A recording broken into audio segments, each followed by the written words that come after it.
Johnson, and this is Focus on Liberia. Hit it! From Cape Mount to Cape Palmas, mountain back to Atlantic Ocean, Obomi Hills to Bokonjre, to educate, elevate, and promote. Yeah, focus on Liberia, for Liberia, Liberia, for Liberia, yeah, yeah, yeah, yeah, yeah. From Monday to Sunday, from Monday to Sunday, it's focus on Liberia.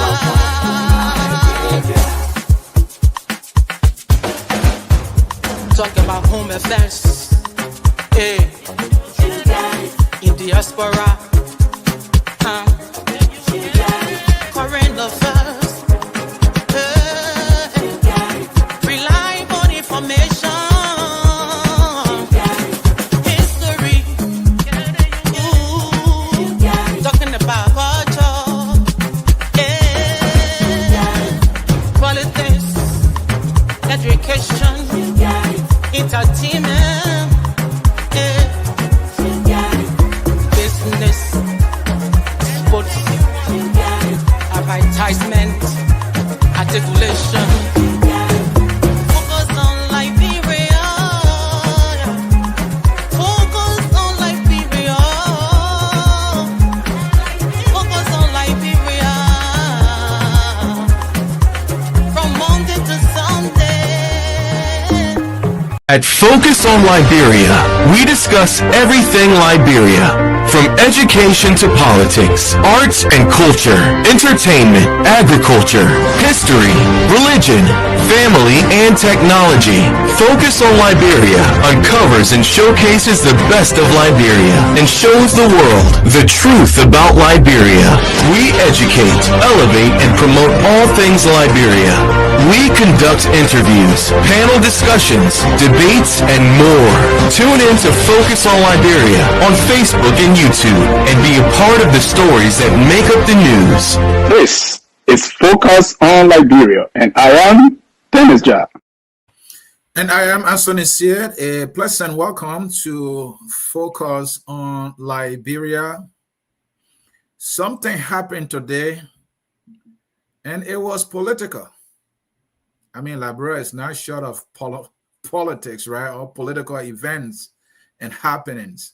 Well, let me first of all welcome our viewers all across the globe. Welcome to Focus on Liberia. We are here to talk about the nation Liberia, specifically on the CDC headquarters groundbreaking ceremony that took place today. The whole nation, Liberia, was more like focused on that event. I don't know why. I don't know what is in it, but that's what happened today.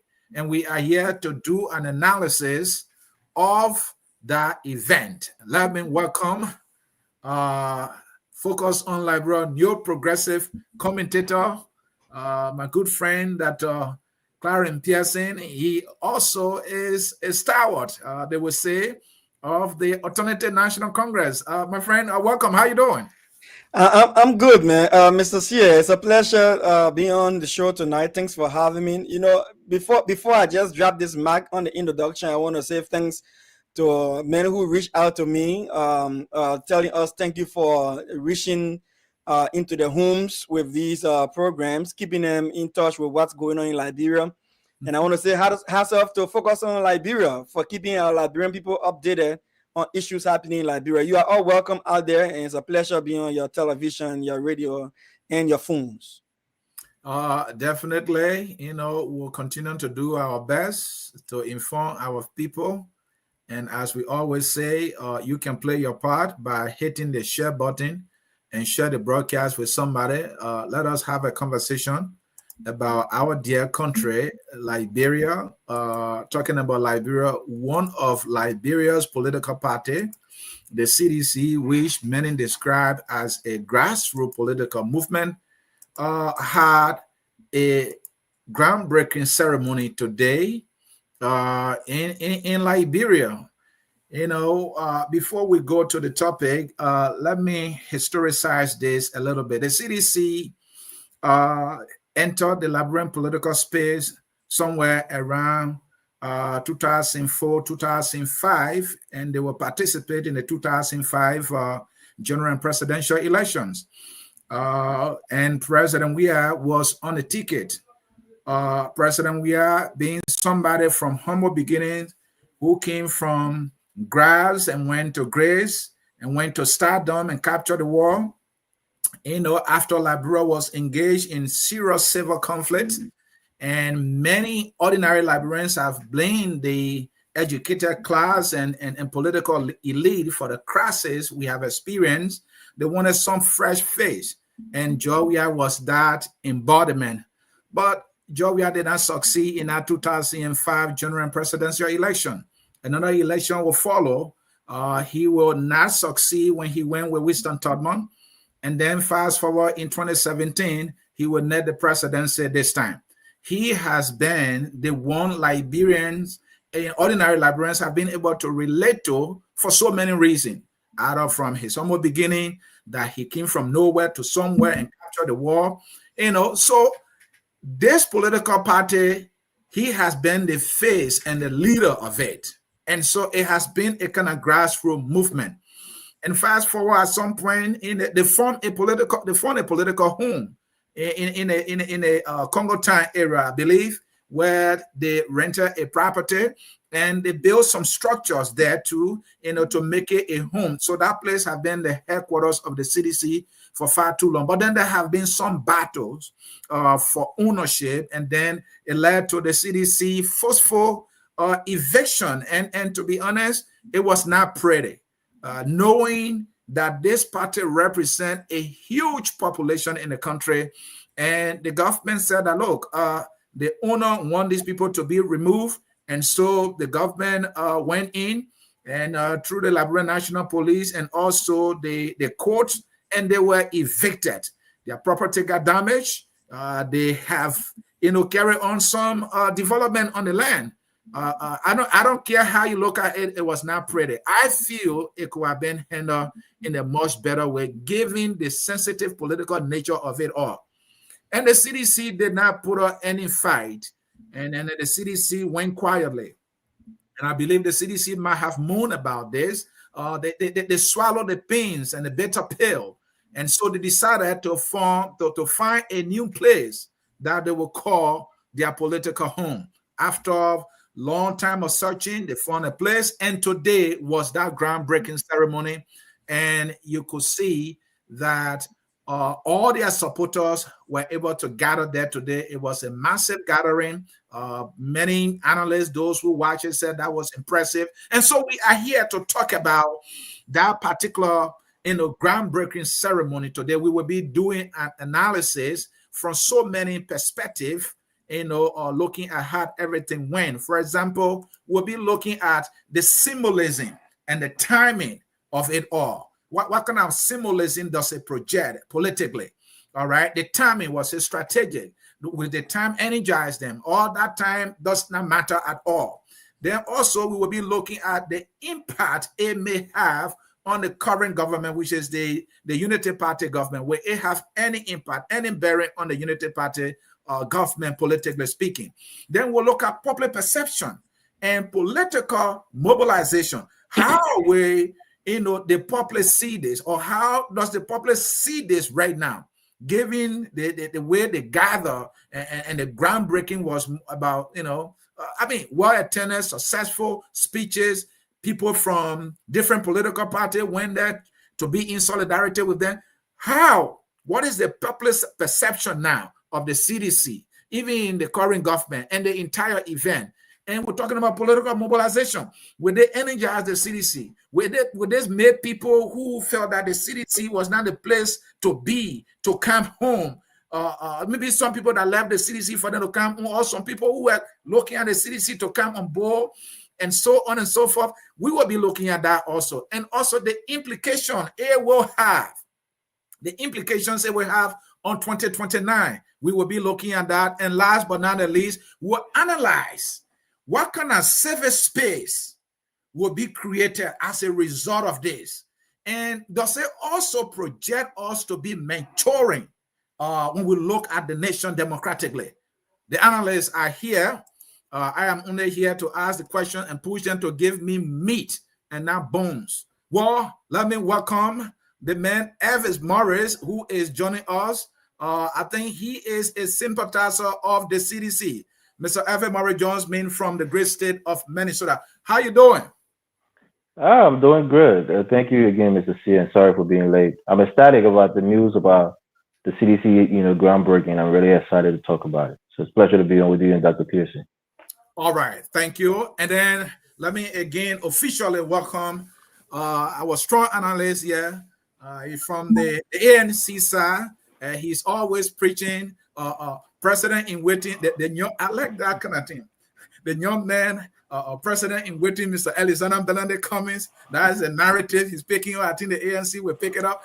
Welcome, my good friend. How you doing? Thank you, Mr. C. Listen, president in waiting, Alexander Cummings is the best deal for Liberia when it comes to results and to ensure that we don't any longer dwell on promises and expectations. So we look forward to a strong collaboration in the future. Whatever that collaboration will bring, we're going to work towards that collaboration in the opposition. Well, Clarence, get us started. You watch the CDC groundbreaking ceremony, given everything you saw. What jumped out of you as you watched and saw what took place today? I know it's just an opening statement, so I'm going to be brief, right? Yeah. So I think I saw three major things today. I saw a political space that is showing a renaissance in our body politics, where we are moving from people depending on individuals to pocket and fund their political dreams to the people taking on their own initiative to support their party to a big way in terms of building a party headquarters. Another thing I saw today is the spirit of forgiveness. When I saw Yeka Koruba, Representative Yeka Koruba mounting up that stage today, it reminds me about the need for reconciliation, peace, and healing in our country, and to be able to put our differences aside for the good of the country. And and third but not the least, when I saw Liberians, ordinary people show up today, it tells me one thing: nothing has changed according to President waiting Alexander Cummings. Nothing has changed. So the people are beginning to divert to the very fact that the rascal mission has failed them.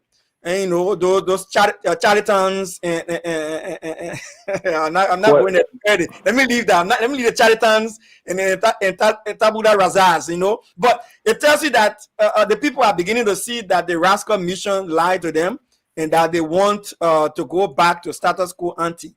But how do we shift that entire momentum to the right person and the right group to lead our country moving forward? Is going to be the challenge moving forward. All right, thank you. Let me bring in Evers. Evers, what did you see as you watched the groundbreaking ceremony of the CDC headquarters? All right, thank you. Look, I saw rejuvenation, right? I saw energy. I saw determination. I saw a base that were still enthralled, still all in awe of their political leader. I saw the love in their eyes. I saw a vigor, and I saw reconciliation, like Dr. Pearson was saying. Look, President, we have lacked a lot of the qualities, right? And, what is educational, being a great orator, he's not, but he has grace. And people say these things and people take it for granted. People want to be around him. Even people who have insulted him said the worst things about him. He showed grace to them. Prophet Key, now living in Liberia, was once thought to be on as a fugitive for his own homeland, living peacefully in the country. Yaka call about all the things that he said. All these people who criticize and ridicule and insulted the president, he's opened his arms to them and showed them that, hey, this is Liberia. Nobody is chasing after you to kill you. That's one of the things that separate this president from past presidents. He's not a person who's looking to pay debts, who's looking to kill people because they criticize him or his government. But what I saw really was the fact that the CDC is taking the initiative, is being a path, a finder, and Unity Party is following behind. They say, you know what, we're going to build our own party, our headquarters, while we're not in power. So whatever monies we're getting is not coming from government coffers. It's money that people earn, whether you say legitimately or was, stolen from the government. That's up to you to decide. But they're raising funds, and they're doing this expeditiously. This is really, really fast. He announced it maybe a month ago. Now the groundbreaking is happening. We have an engineer on the site who's supposed to be, making this happen really quickly. So I'm excited about it. I'm gonna, contribute my little quarter to it. I'm sympathetic to the CDC. That's no, secret.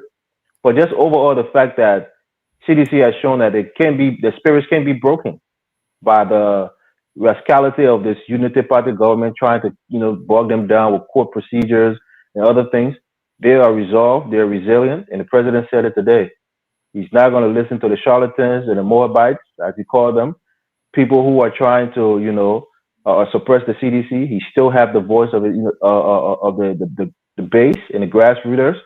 And I think the only thing that they need to focus on now is to kind of trim out the edges, bring those who are on the fringe, bring them back into the fold, kind of, re-governize their coalition. And I think they will be strong come 2029, even, maybe during the midterms, if we have a midterms before the 2029 election. So I'm excited about it. I am. All right. Thank you. Let us start. Let's look at symbolism and the timing. Timing in everything matters. And I've been around a little bit to know that had Barack Obama not come into run for president the time he did, I doubt he would have become president.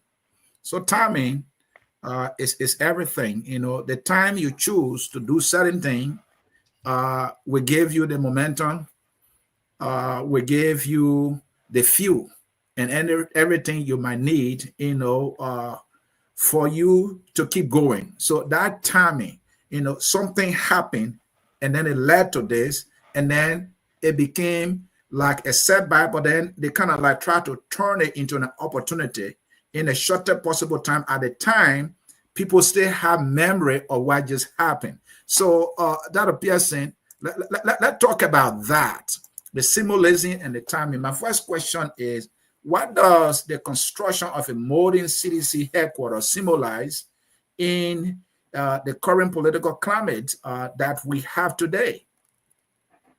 Thank you, Mr. C. So when the video was being played, when the Unity Party was demolishing the headquarters of the CDC, when they should have actually be evicting them, I was on live on that program, following live, I should say. And one of the things I tweeted on that day and I posted on that day was, if the CDC was to construct a new party headquarters, I would be one of the first person to contribute towards that effort. Some of my friends got at me and said, I'm a CDC. I'm saying, no, I'm a ANC. But you talk about symbolism, right? And what I saw in that video at that time was it took me back to the Liberia civil crisis, right? When and Clarence, let me hold you there. You will continue. Let me show a clip of that video so that our audience know what you're talking about here.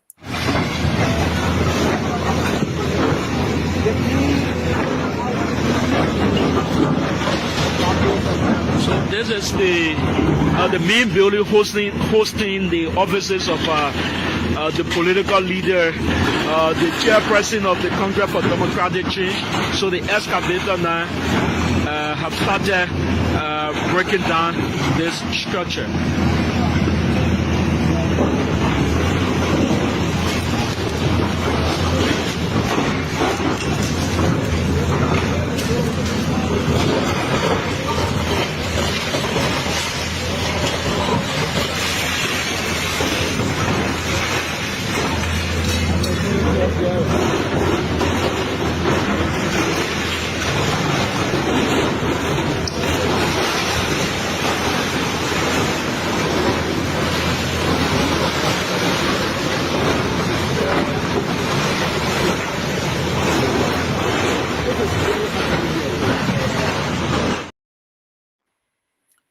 So that's just a little clip of what happened. So go ahead.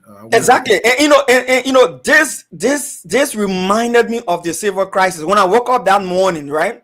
And I saw this happening because we're following from the night. I went to bed actually very late that night because I was following how the police were gathering up to 12 midnight in Liberian time, 1 a.m. in the morning, how they were converging on the property. And it reminded me of the war. It was the renaissance of the war, And then when I saw that thing, I was shocked. I didn't know Liberia still have that degree of hatred and bitterness in us, politically speaking. And I never imagined that someone like President Boyka, who has sat in Liberia for all these years, he lived during the assassination of Tobo. He lived in the time of Doe. He saw the time of the civil crisis and everything that happened during the 1989 crisis.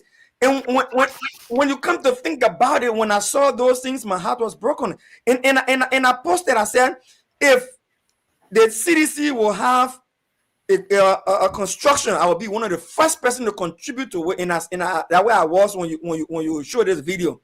And the people reach out to me and say, what are you talking about, CDC? And and how a lot of things were said to me concerning that. But so talking about symbolism, right?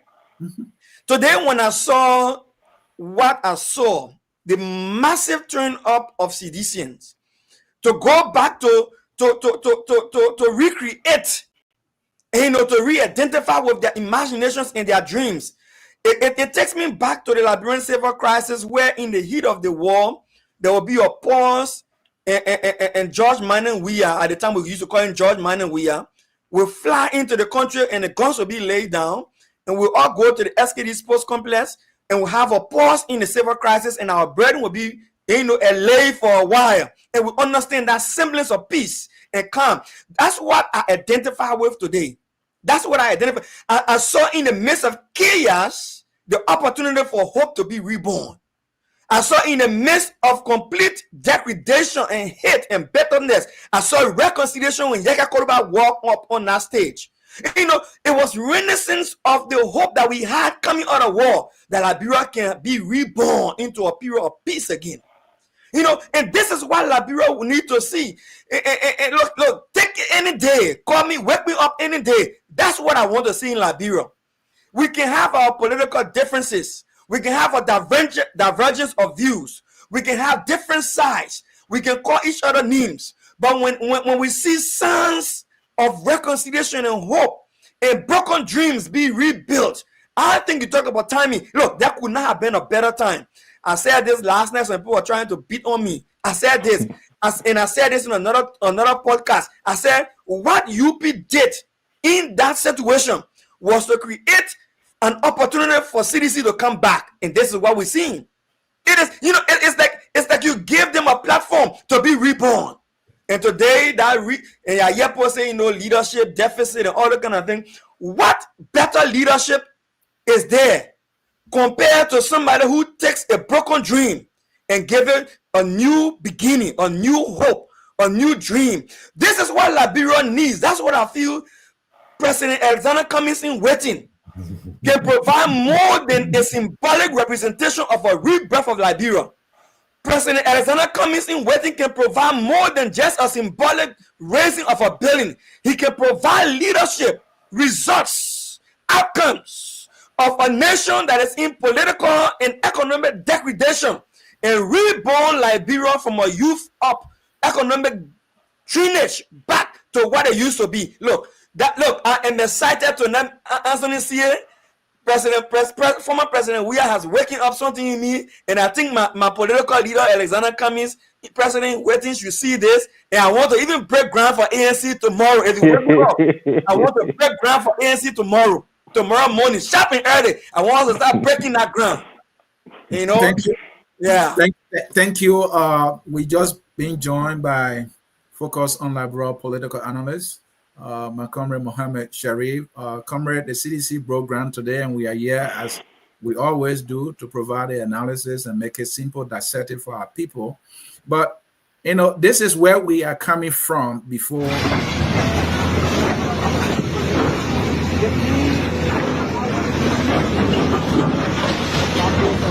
So this is the main building hosting the offices of the political leader, the chairperson of the Congress for Democratic Change.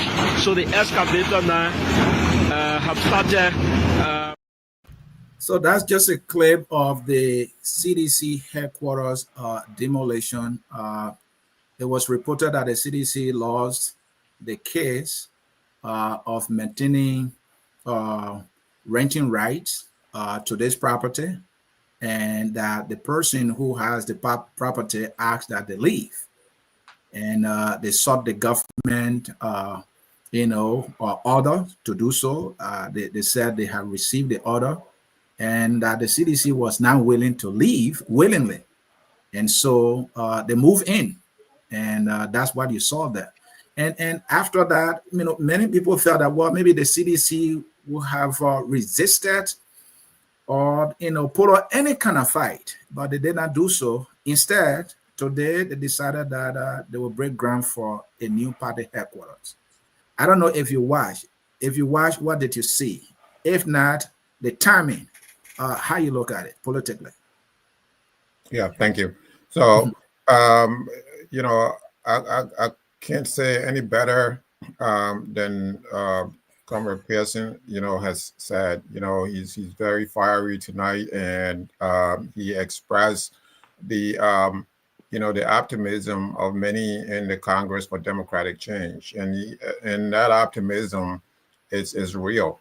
And the CDC has fallen on their backside, politically speaking, when that was done to them. The picture that you saw, the optic was terrible. That the government moved in to demolish buildings, under under the guise of enforcing the rule of law, which we know that a lot of this stuff is political, and the CDC have fallen, Comrade Anthony. So to come out now and do what they did is very commendable. And this is now a template for other, political parties to follow. You heard Dr. Pearson said that, he hoped that his political leader, which means that his party can do the same. So, other parties are going to now try to replicate what the CDC just did, because you have major political parties in Liberia that are renting buildings, and they are liable to, to political interests. So you have new regimes come in, and these things are very political. It happened to the Unity Party, and now the Unity Party is turning the table on the CDC. So George Ware, is very, very, in a very crafty way, has gone now to say, look, all of this, we're going to have our own home. We're going to have a place called home. There's nothing like your own home. You have your home base, that no one hopefully can take away from you. Hopefully, all of the paperwork, all of the different legal instruments are in place for this particular place that they can keep, for years to come, for forever and ever, right? Just like the the E.J. Roy building with the TWP. So yeah, this is a momentous occasion for the CDC and rightly so. And Comrade, before I get to Elvis here, if the demolition and eviction had not happened, would the CDC be looking this energized and strengthening as they are now? It's an excellent question. No, they won't be in this position. There are some times in life that, something has to happen to you, some fireplace under your butt before you do something, like a turtle. You have to put fire on his back or something on his back to make it move. So no, this would not have happened if the if the CDC had not been evicted. So this was in fact a blessing in disguise that that the CDC can take this occasion now and found a home. What a blessing in disguise. So now all citizens now should say thank you to this government, to the Unity Party government, for evicting them, because now this has opened a whole new window into the progress, quite frankly, that the CDC internally is making now. Hopefully this will continue when they gain power again, because I think they're on the verge of the presidency. They're really on the verge again. Is this something that I would like to see? No, I don't want to see that. But this is what we're in. We're in an effective two-party state now. So when they get back to power, hopefully they can replicate this for the Liberian people. Thank you, comrade. And Evans, what strategic message does the timing of this groundbreaking ceremony send to the Liberian public, and all our political establishments? All right. I think the message is that CDC is capable, right? They're capable of rebuilding. Look, let's be honest. Let's look at some, empirical facts here. CDC has had their party headquarters amongst other political parties for the longest time, for about 20 years. That was the first 20 years of their existence. They've been in that same spot. They've held it down. They paid their rent. They've had a decent relationship with the landlord for all of those times. I think Unity Party have had like 2 or 3 different headquarters in that time span. And the Liberty Party and other parties that have maybe 1 or 2. But my point here is that President Weah said it himself, that political headquarters, right?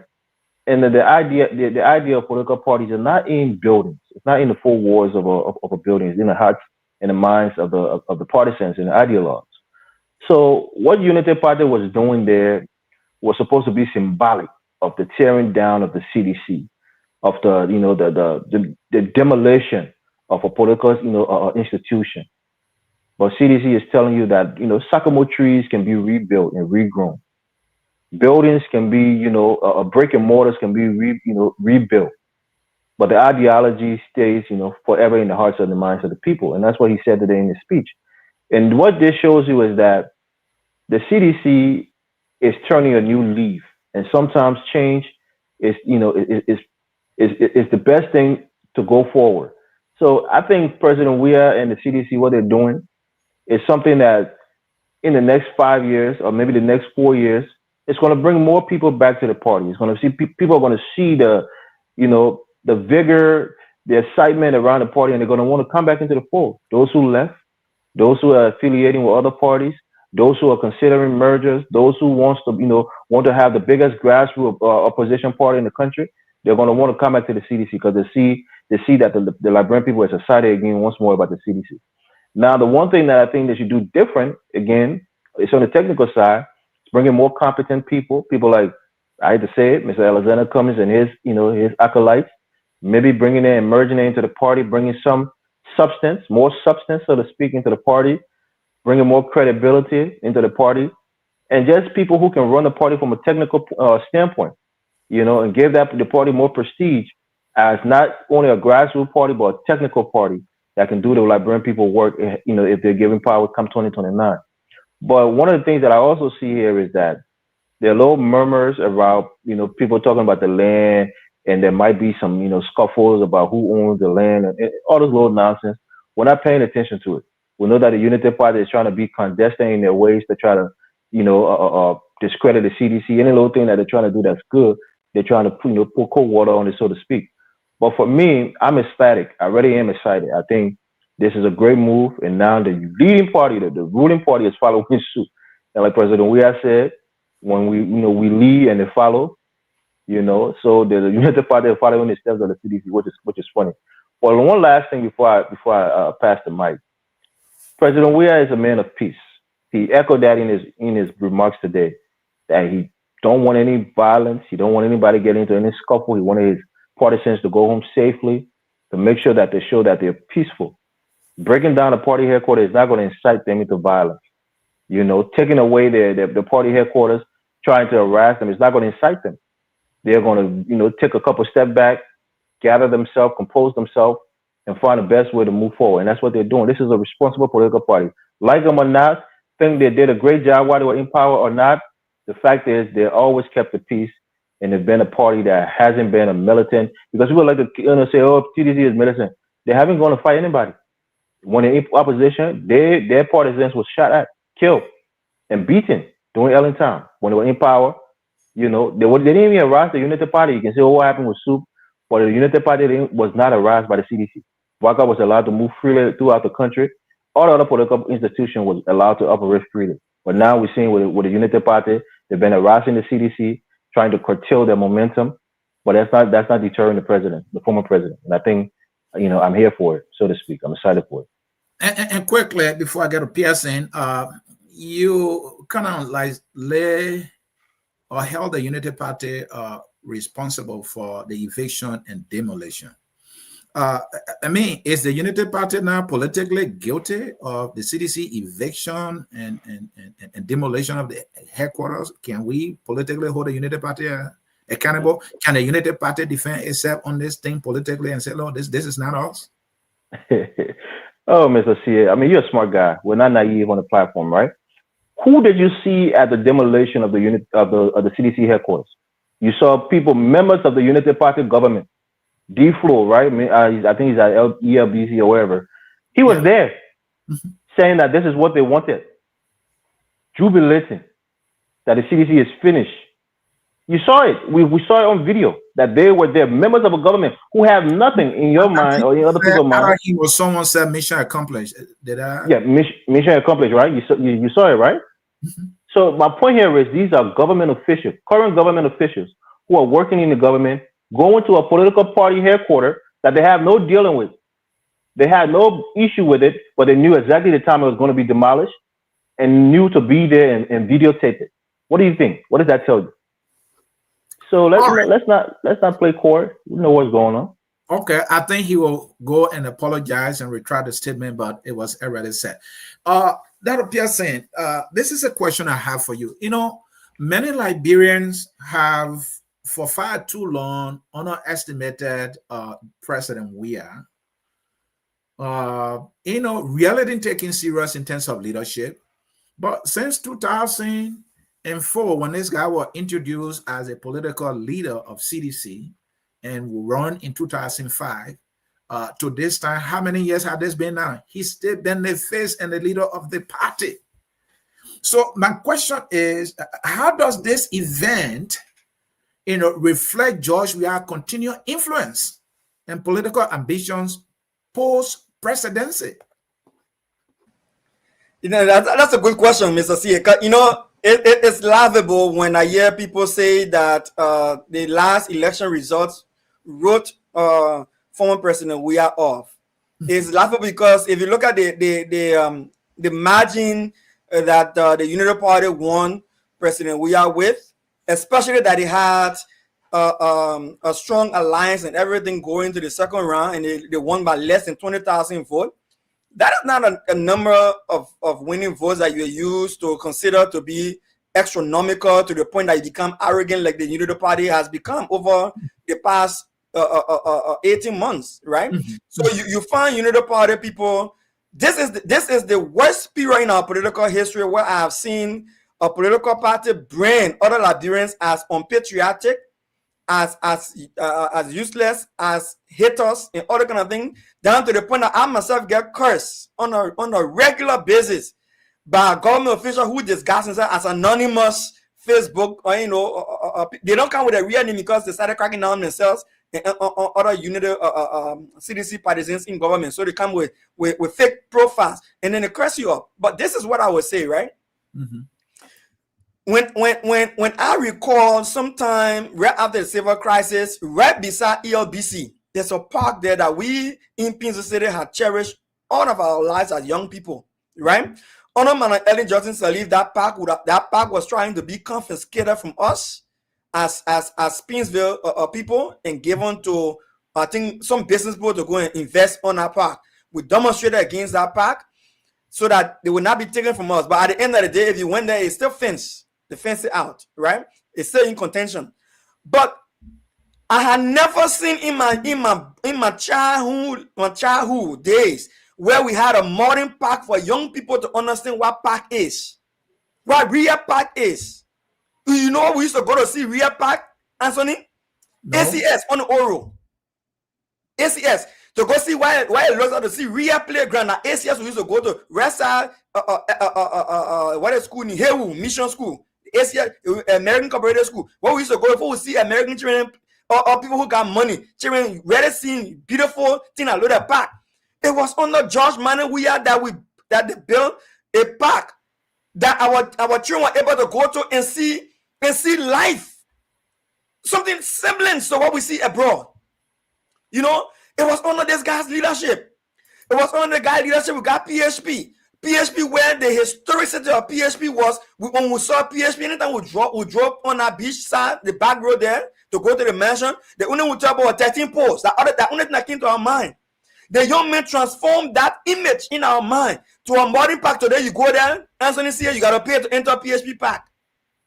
That the young men built to be a symbolic representation of reconciliation and peace for ordinary children to go there and find some level of understanding and some semblance of peace and play. You go there, you got to pay to enter that place. In fact, the last time it took Stanton Waterspoon, I will call him on the show tonight because of that reason. It took Stanton Waterspoon to blast at the government of Liberia that the park was being neglected. It was in ruins. It was being destroyed. That they had to go back and renovate it. What is it that they feel that this guy does not have?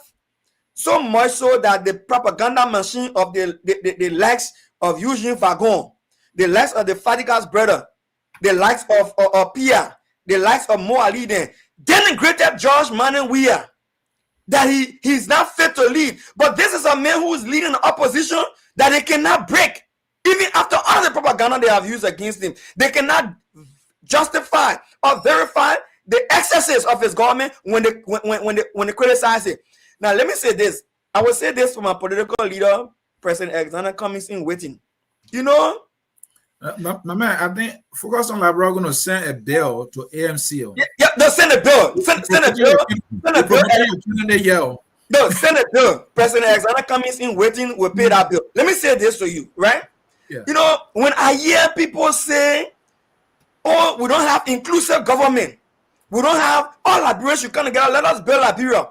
Then when you start to push the narrative that instead of us dividing ourselves and pushing ourselves apart, we should come together and build Liberia, then people say, "Oh, you're bringing up an old failed system." It's not about the system, it's about the people. It's the people that drive the system. That's why we need someone, the president in waiting, Alexander Cummings, to join this opposition and don't follow a backstabber that we saw in President Boyka, the one who was ungrateful enough to stab Alexander Cummings, president waiting in the back, and take him to court as a fellow opposition candidate and destroy the main campaign so that the main vote was politically massaged to 1%. Politically massaged to 1%. The money we spend in courthouse, we should have used that money to cover all the polling stations. We put washers. That money was spent uselessly behind President Boyka at the Temple of Justice, with President Boyka going there to testify against a fellow opposition leader. We have to bring experts from away, Tony Blair wife, to come and defend President waiting, Alexander Cummings. Spend money that was supposed to spend in the campaign after wasting money behind the RAS commission.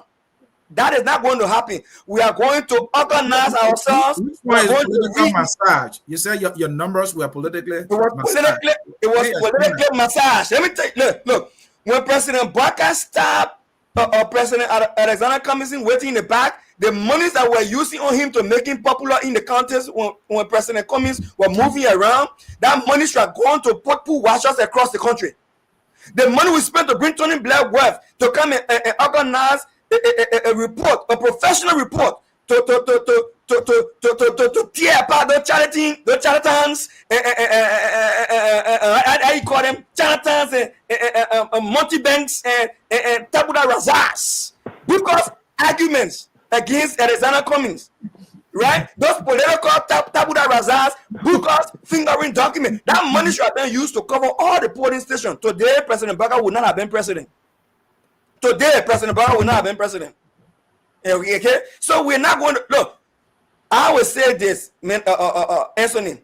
Unity Party, what they did to CDC headquarters is typical of what they're doing to ordinary Liberians right now as we speak. You see people homes being destroyed. People without alternative. People who cannot even afford a day of bread. as soon as see, I live in Liberia. My mom used to find food one time in the day, and that one time in the day, I was 7 p.m. in the evening. We sat down around the copa, she cook, we eat. One time in the day, I went to school playing soccer. I went to high school. My father died in the war. I went to school playing soccer. When I couldn't play soccer, I cut grass. Today, I have a PhD, self-sponsor. You know what it means for you to break people's homes down without an alternative, low housing estate for them, without alternative for school fees. You are still in rooms.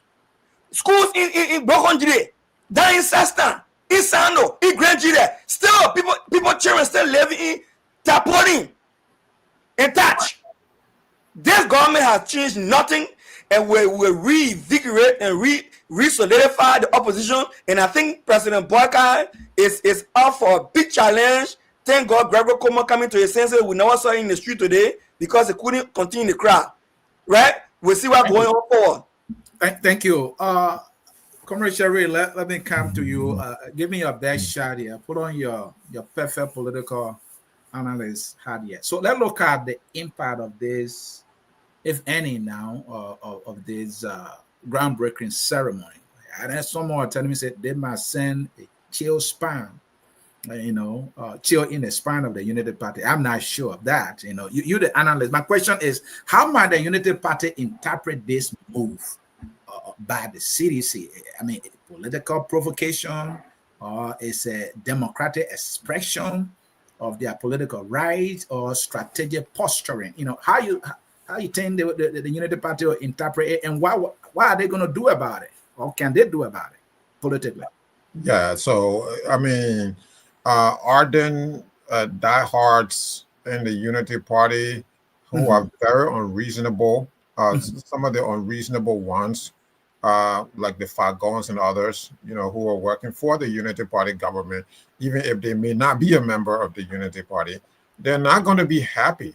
This is not a happy moment for a lot of those guys, So what the CDC then needs to do is to make sure that this is very concrete. You want to put all the legal instruments together so that this is very solidified, so that no one can come back and say, and manipulate this process. Because, in politics, there's always people who are planning diabolical things. You cannot discount that. So you're not going to sit there and, have this kind of massive groundbreaking, undertake this kind of project and not have it really solidified so that it passes, all legal scrutinies. Because believe me, there will be diabolical people in the opposition movement, specifically the Unity Party, who's going to come after them. They're going to go after the deed. They're going to go after everything. They're going to scrutinize everything because they are looking at these records. So it has to be very solid. That's the first thing. And then the second thing is, once they fail to do all of that, to undermine the CDC, to try to take this one away again, because keep in mind, if they are somehow successful in taking this away, I mean, what does that mean? So this means that the CDC, instead of really campaigning for the presidents, the next presidential election, they're just going to be so busy with, putting up, going to, buy real estate and trying to put up, political headquarters. So, that's where I'm looking at right now. So for the CDC, if they have real, advisors, which most time we know that these political leaders, most of them don't have, the requisite advice. Everybody is a yes man, yes sir. This is good. Oh, you look very good. Every day that they get up, these political leaders hear things that they already know about themselves. You're not going to have the critical voices in the room. So if there are critical voices in the room, they need to be telling him that, Chief, is this something that we need to go with? Now that we're going with this, where are the lawyers? So the lawyers need to get to work to make this concrete. So that's, that's a whole thing that I'm looking at. Yes, the Unity Party is going to come after them. Once they fail to do all of that, the Unity Party is going to try to replicate this success everybody now is going to try to replicate this. If this gets off the ground and all the other parties see this, they're going to try to do this. They're going to try to replicate this because there's nowhere like home. So that's what they're going to do. So this means a lot for all. Yeah, and coming to your point, now cutting you off, the Unity Party announced that December 6th it will be breaking ground as well. Okay. So now you have a lot of copycats. Why is it that they haven't done this? They've been in power for a long time, forever, right? Why hasn't this been done? Okay, so you're going to see now they're going to try to do the same thing, and for them, George Weah being the first is a major step because look, the Unity Party is in power. They're sitting on a pile of cash. They're going to take that money, some of the money that should go to public utilities, public utilization, such as education and whatnot. They're going to divert some of those funds to fund, their political party headquarters project when they get to that. So the optic for them really would not be as good as it is now with the CDC, which is in opposition. Clarence mentioned, something. He said that he's going to, donate. So this is something that the CDC can take advantage of and reach out to everybody, reach out to all of us, whatever we can, even me, believe it or not. So whatever we can, we can chip in a little bit, so that it's everybody. It doesn't matter. And I like what Clarence is going with that. He said, if there's, if you see good thing, you should say it. You should, be a part of it. And this, to me, this is a good thing. So, the CDC needs to take advantage of this moment of good feeling for them, everybody feeling good about them, most people with the exception of probably the ruling party, and have a big fundraiser. And Commissioner Sharif, given the way things are unfolding now, the CDC kind of like found a very smart way around something that, if you look at it politically, could really nail them politically. There were times that they were even feeling helpless. They couldn't do anything. Right. It's obvious that they didn't act with their emotions, even though they express it maybe quietly. But they took a step back and said, "What do we do? What's the best thing to do?" And now they are with this kind of momentum. My question is, will this make the Unity Party to approach governance going forward in a more different way and not being confrontational and not being dismissing and say, "No, we have to be careful here because the mood that people perceive we did." I mean, see how it has strengthened this guy. Is the Unity Party going to govern differently as a result of this? No, they're not going to govern differently. People don't know better. They're not going to do that. You know that. These are very smart people. Please. This is a CDC that was out of spirit, that looks spirited now as a result of this, because the Unity Party could say, look, to the owner of this property, though you claim or you have all the rights, as property owner, but this is a major political party. They have thousands of following. So we can't just outrightly just demolish their place like that. It's a sensitive matter. So give them time. They could have done it that way. They said, no, we're going in. They supported the owner and they carry it on. And now, see the CDC, this was, somehow intended to demoralize them politically. They look more energized and strengthened. Will that not make them to look at things and govern differently? You think so? I don't think so. I think and why is that? And why is that? Well, because of the inherent nature of Liberian politics. Most Liberian politicians are not smart anyway. So, they see everything in a black and white, through a black and white lens. They don't see, it's either a winner or loser. There's no middle ground. So, they're not going to sit there and reevaluate their own role in the elevation of the Congress for Democratic Change in this environment, in this particular situation. Somebody might disagree with you. Allow me to interrupt here. I think Clarence said that he did not see the police as we saw them at RRA when President Weah was coming. There was no confrontation reported whatsoever. I don't know whether the police were there or if they were there. They did a much better job now because we didn't hear any fight between the police and the crowd. Don't you see as a more different approach now? Like you are saying, you don't think so?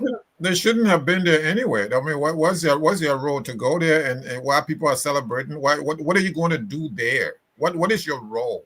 So no, there are hardliners. There are people behind the scenes now who are going to try to destabilize even the joyous moment that the CDC is having now. Trust me, I have usually, Comrade Anthony, usually prognosticated political events. You know that.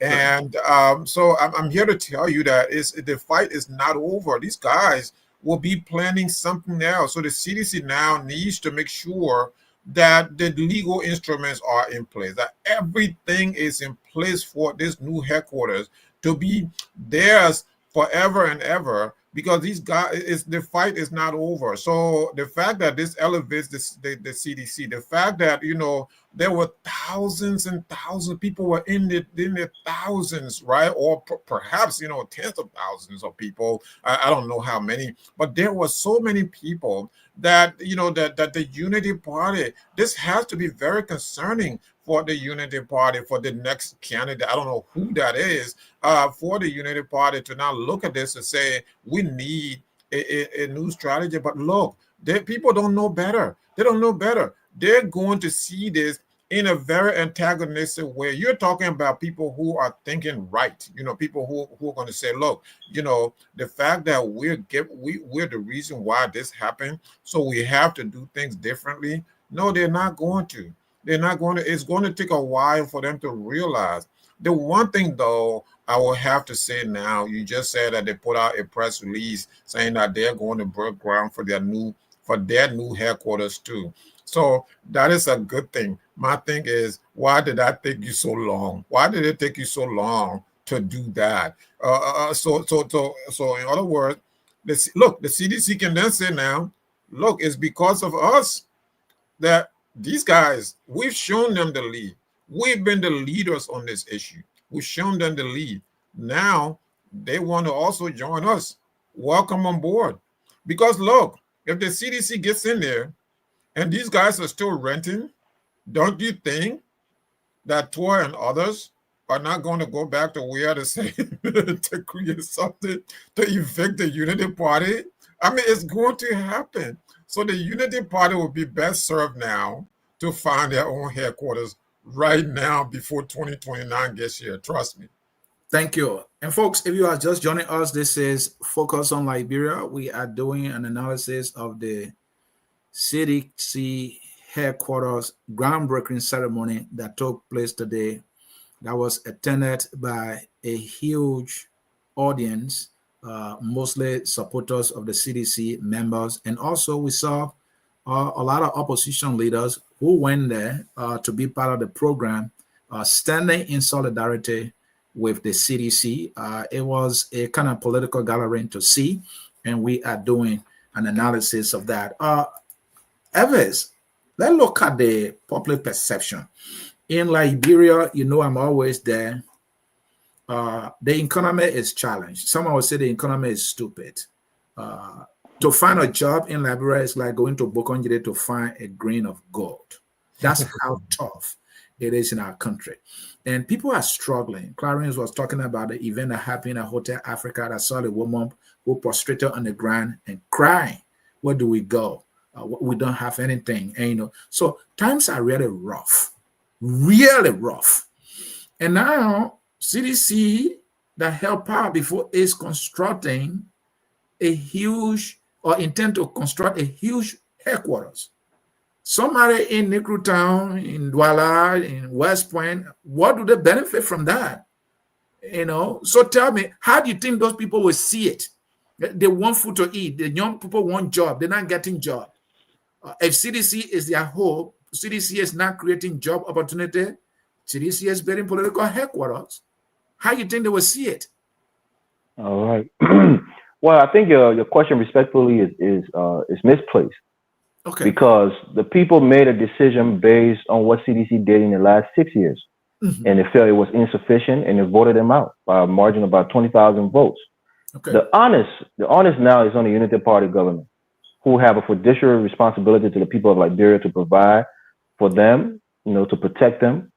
And the people are going to judge the party that's in charge right now, which is the Unity Party. So this is not only CDC, but in the headquarters. It's on the Unity Party. They are responsible for the economy. They're responsible right now for the well-being of the citizens of the country. So CDC, is an opposition party, is not in power, does not wield the levels of power to really change the people's life. They're a political organization that's trying to organize and re-strategize and see how they can get back in power and perhaps be more effective in their second term around to help the Liberian people. But when you ask that question, I would flip it. Are their lives better? Are they doing better? Is the economy thriving? How can Unity Party now see in their wisdom to spend perhaps a couple of $1 million to build a new headquarters when the Liberian people are starving? That same question you asked. But let's flip it the other way around, because these are the people who actually have a mandate to make the lives of the people better. Are their lives better? So the CDC now is a private organization, private political organization who is not in power. And if they want to build an institution, a headquarter, they can do that. A lot of money is coming from people of means within the party, grassrooters who will be donating, myself and Dr. Pearson, maybe Mr. Sharif, and maybe even yourself, people in the diaspora. Everybody is chipping in to see that CDC has a party headquarters, so that they're not going to be bullied by this Unity Party government. So, political parties don't put food on your table. They don't send your children to school. Government do. Government make policies that impact your life. That's what political parties will tell you. Make me the government. Put me in a position so that I can affect those changes in your life. Political institutions by themselves are not your pie and mind. They're not there to feed you and clothe you and send you to school. So CDC don't have the burden, of answering that question. The Unity Party does. Dr. Pearson, the perception of the people given this groundbreaking for the construction of a party headquarters. You think the people will welcome this and say, yeah, the CDC is really thinking about us, or will they see it? Well, it's the same thing they do. Now we're hungry, we don't have jobs and all that. Party headquarters is what is important to them. You think the people will not see it that way? Thank you, Mr. C. I think my excitement is a little down now that I've gotten that bubble out, right? Mm-hmm. So this is how I see things, right? So like I mentioned earlier, the life of the ordinary Liberians, even on 16th Street today, I think it was 16th Street or something, other 6th or 16th Street, one of them, I'm not too sure, I stand corrected. We open an alleyway, the government just opened an alleyway there, right? A lot of people lost their sleeping place as well. In single there.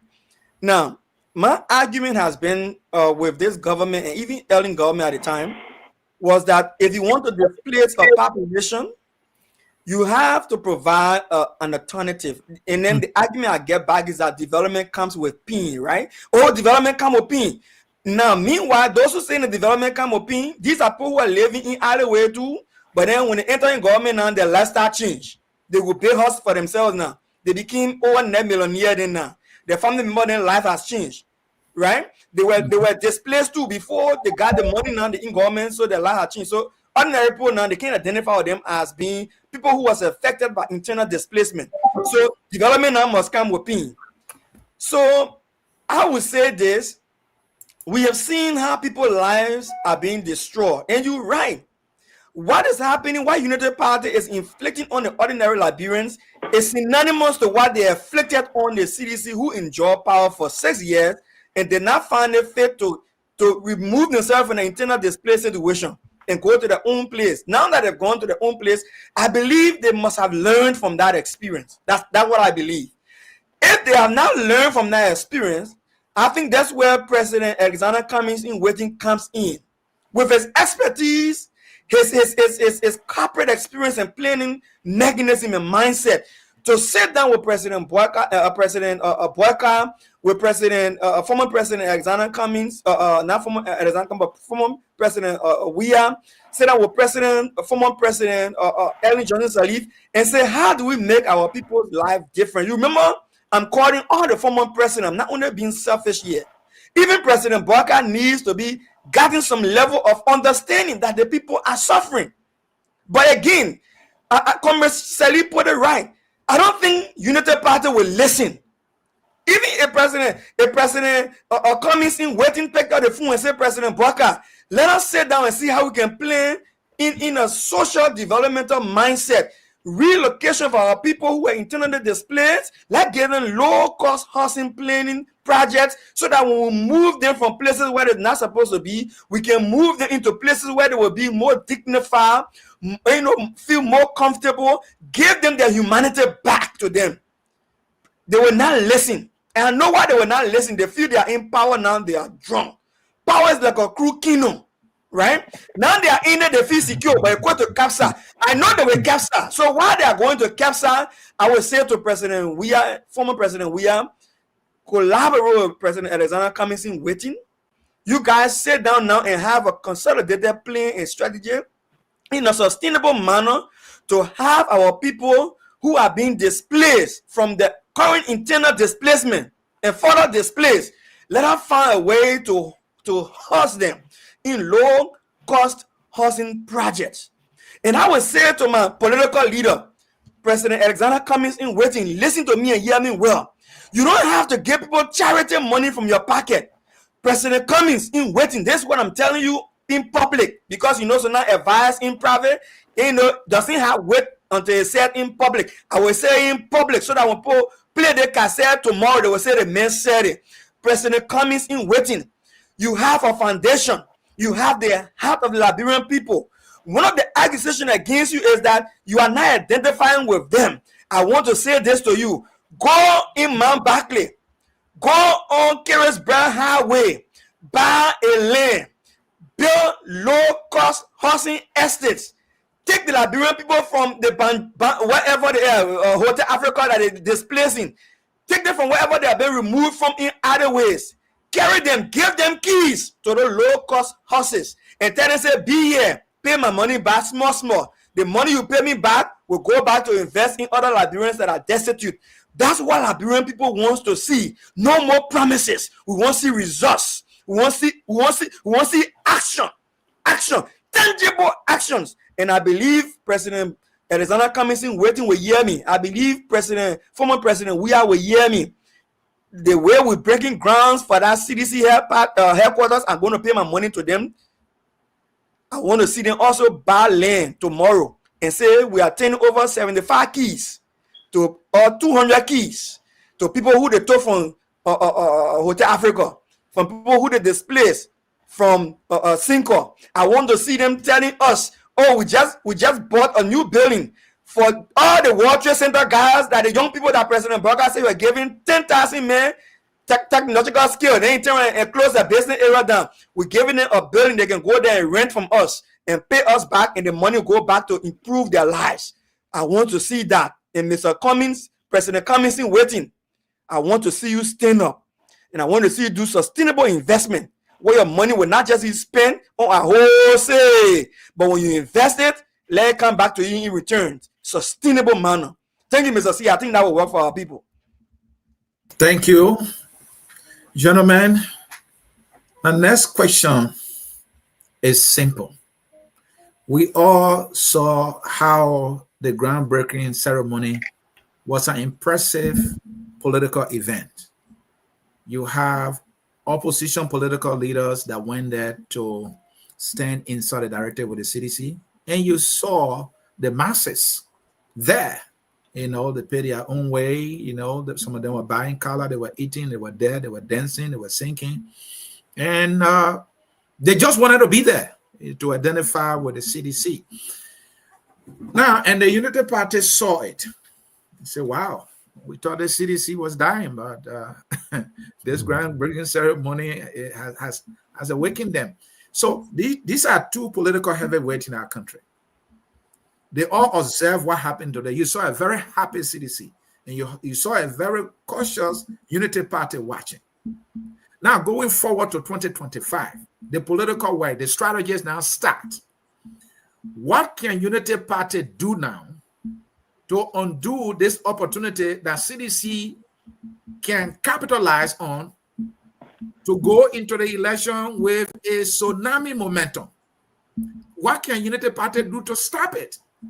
What can CDC do to sustain the momentum and even strengthen it with collaboration? Because I saw that the opposition leaders were happy to be with them. Yaka Koloba, Snow, and many others, I can't call now. So that is the question I have for all of you. You get us started, Evan Morris. Give all your smart man here. Let me hear something from you. Don't give me bones, give me meat. Look, I think the obvious answer would be to govern more effectively, to really turn things around so that the Liberian people start to benefit from the economy. To show that you are a responsible government, you're not spending money, loosely. The profligacy of this government has been so blatant that people are looking at a president driving in a convoy worth with about $1.5 million in luxury cars, allegedly building mansions in his hometown. So I think if they can curtail some of those things and show that they're frugal with the Liberian people, taxpayer money, I think maybe that would change minds a little bit. And then also being free-handed, not free-handed in a sense, but being more accommodating to other political institutions. And I wanted to be a quasi, dictator or a military government where other, dissenting voices are not accepted. You have to be open-minded. One of the gracious things that President Weah did was he turned over power. Many people said the election would be rigged. Many people say he will not leave power. They would steal it. They would die. He turned over power. And he allowed, maybe I'm wrong, but I was here during the 6 years of President Weah. I appeared on this platform many times. I can't remember the time he arrived Unity Party. I know there was issue with the soup, but I can't remember the time that he stopped Unity Party from gathering, that he ever went to the headquarters to arrest them or to stop them or police was harassing them. I can't remember that. So there's a difference between the two leaders. One is looking like, yeah, maybe he's not, he didn't do the best job while he was in office, fine. But nobody can assume that President Weah was stepping on their rights. Maybe Yaka Koluba can make that assertion, but a lot of political parties and institutions can't make that assertion that President Weah didn't want it to gather and assemble as political institutions. Now, the CDC, to sustain this momentum, like you're rightfully saying, they have to bring in these fringe groups who are kind of still on the fence, maybe some who were disillusioned before after the 2017 election, people who are actual stakeholders, and maybe CDC took them for granted and maybe thought that their effective, their importance was not so, blatant or during their last administration, but you need to bring them back into the fold. Everybody matters. Build a wide tent. Don't let people who were once your enemy now in the past stay your enemy. Fellows, politics makes for strange bedfellows. So you can bring people who are your enemies or people who didn't like you, bring them back into the fold, show that you are a big tent. And my hope and my dream is that we can codify our relationship, or the CDC can codify their relationship with the ANC. I think Alexander Cummings will be a tremendous addition to the CDC to become part of that coalition. Give him an outsized role, not outside, but outsized, as in a very, very big role in steering the affairs of the coalition, bringing his corporate, expertise to the table, giving you some international, repute, giving you some international respect, bringing something to your party that you've lacked for a long time. Make him a focal, integral part of the party. Bring the expertise of the ANCers. Let them come into the fold and really give CDC something that they've been lacking. George Weah is your anchor. He's going to hold things down. The ANC coming in with a technical aspect and the corporate war, experience from Mr. Cummings. It would be a 1-2 punch that would be almost impossible, to resist.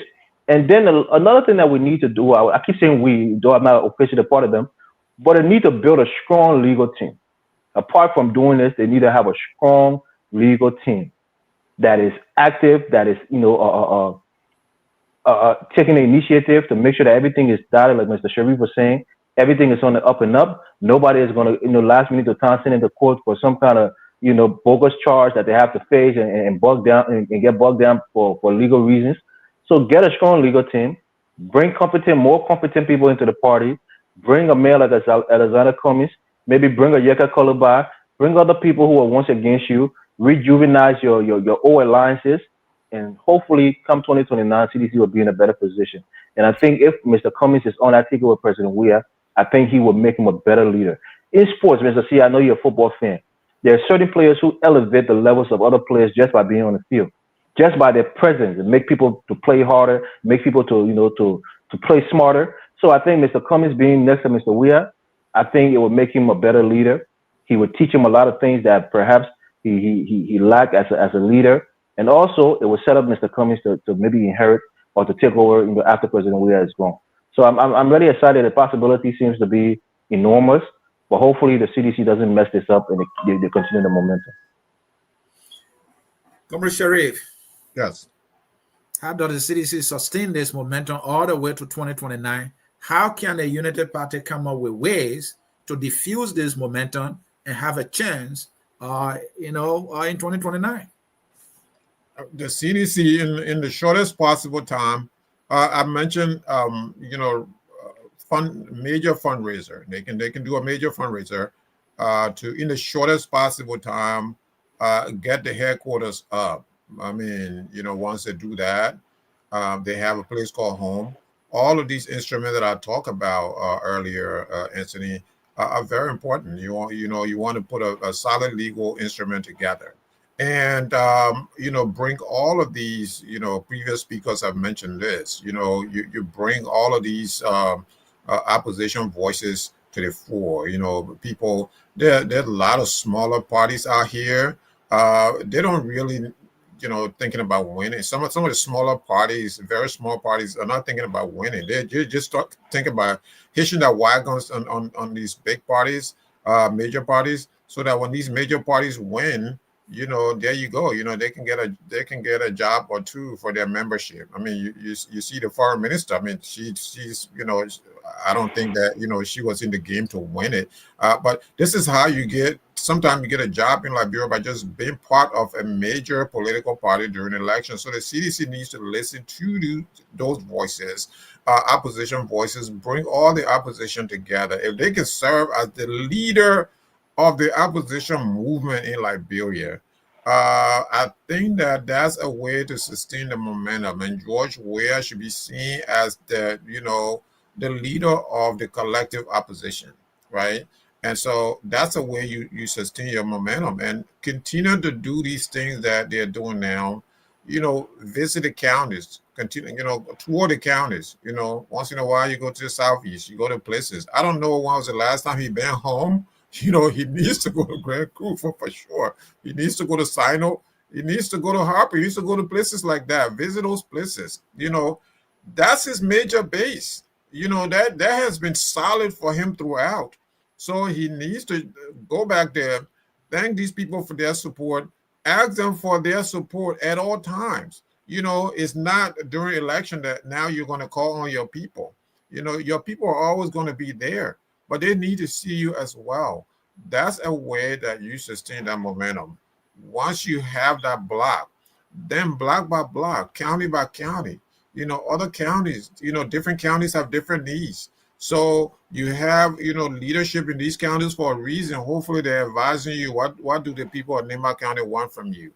What do the people of Lofa County want from you? You go to Lofa County, that's the president's base, that's Boaka's base. So you go there and chop away, bit by bit at his base. You can undermine his popularity in Lofa County. There are different needs. There are people against him in Lofa County that you can speak to in Bond County and other places, And then when you come to Monserrate, where he's very popular, then you're in business. So that's what you do as, George Weah. What do you do as Unity Party? Unity Party, you need right now to come up with something. They've already told you, they've already said that they're now going to build their own party headquarters too. So believe it or not, that is very appealing to the membership of the Unity Party. They don't stop there because they're the ruling party. They're now going to have, I think Clarence mentioned this, they should go in some places where they can build a housing estate for some poor people in some localities. They can build schools. For God's sake, I don't want to see that picture of that school in Riverside now anymore. Schools in Bond County, schools in, Boaka's own county. There needs to be development like yesterday. They need to do that. And like they always do, they have these elaborate ceremonies, ribbon cutting, even though those things are not necessary. They need to do that. And so once they start to do that, then they can then say to the Liberian people, see, this is what we promised you. But my main thing is me personally. One of the reasons why I, during the election, endorse, this president, JNB. And maybe you can add, keep the yellow machines on the road. Bring, keep yellow machines on, right? Mm-hmm. Build us some good roads. Don't just keep yellow machines on these roads. Give us some good roads. Let him be the first president, perhaps, to build a road from Monrovia or from Ganta straight to Harper. And I'm talking about real paved road. Is that something difficult? It's not difficult. What you do, you stop flying around like this. Okay, you don't need to go to every conference. You don't need to go to Japan every 2 weeks or China every other week. Okay, it seems like we don't even need you to come to the United States. You can speak to us via Zoom. You can speak to us via whatever. This is the age of social media. Trust me, when you cut down on these funding, somebody mentioned, this elaborate convoys and stuff like that. A president who's developmental oriented, whose mind is about development and not about big cars, you get rid of these convoys. You're saving money. You're saving a lot of money. You can put some of those money towards road construction. And so that when you retire from your presidency, that's your legacy. The thing is, Comrade Anthony, Liberian leaders, I don't think a lot of them now don't care about legacy. And that is very troubling to me. Because you should care about legacy. I think they're sitting at home saying, oh, that legacy will eat. Oh, we don't eat like, in the United States, people care about their legacies. They should care about their legacies. The African freedom fighters, the presidents of past, Nkrumah and others, some of the Liberian leaders, they left legacies behind. When you talk about Universal Liberia, that's J.J. Roberts' legacy. Yeah. The Zouadou Multilateral High School, the Vonjima Multilateral High School, the Harbour Multilateral High School.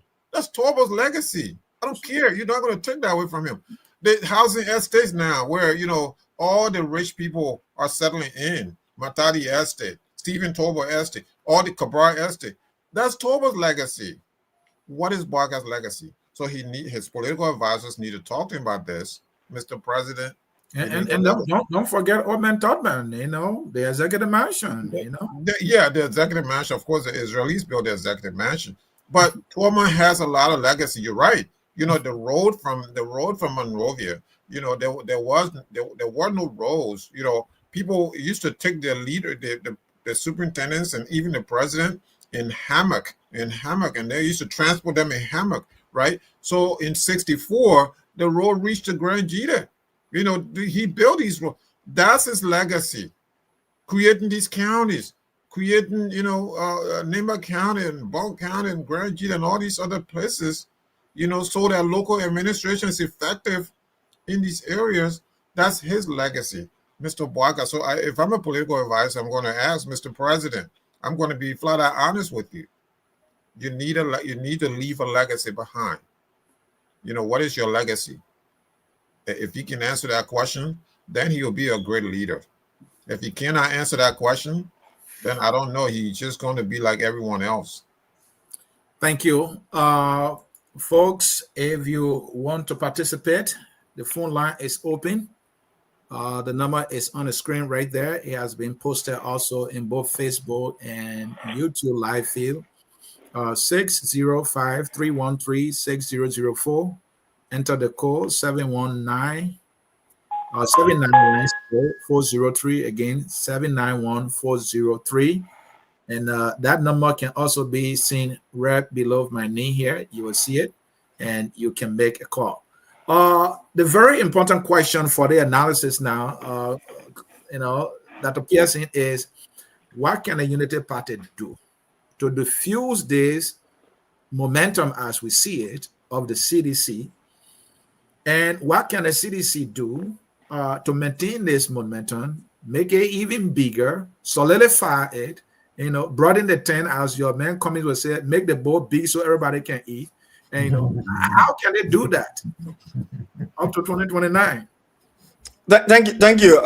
Listen, if I sit there and attempt to advise a 40 years experience candidate who won the people's vote on the basis of experience, then why use his experience?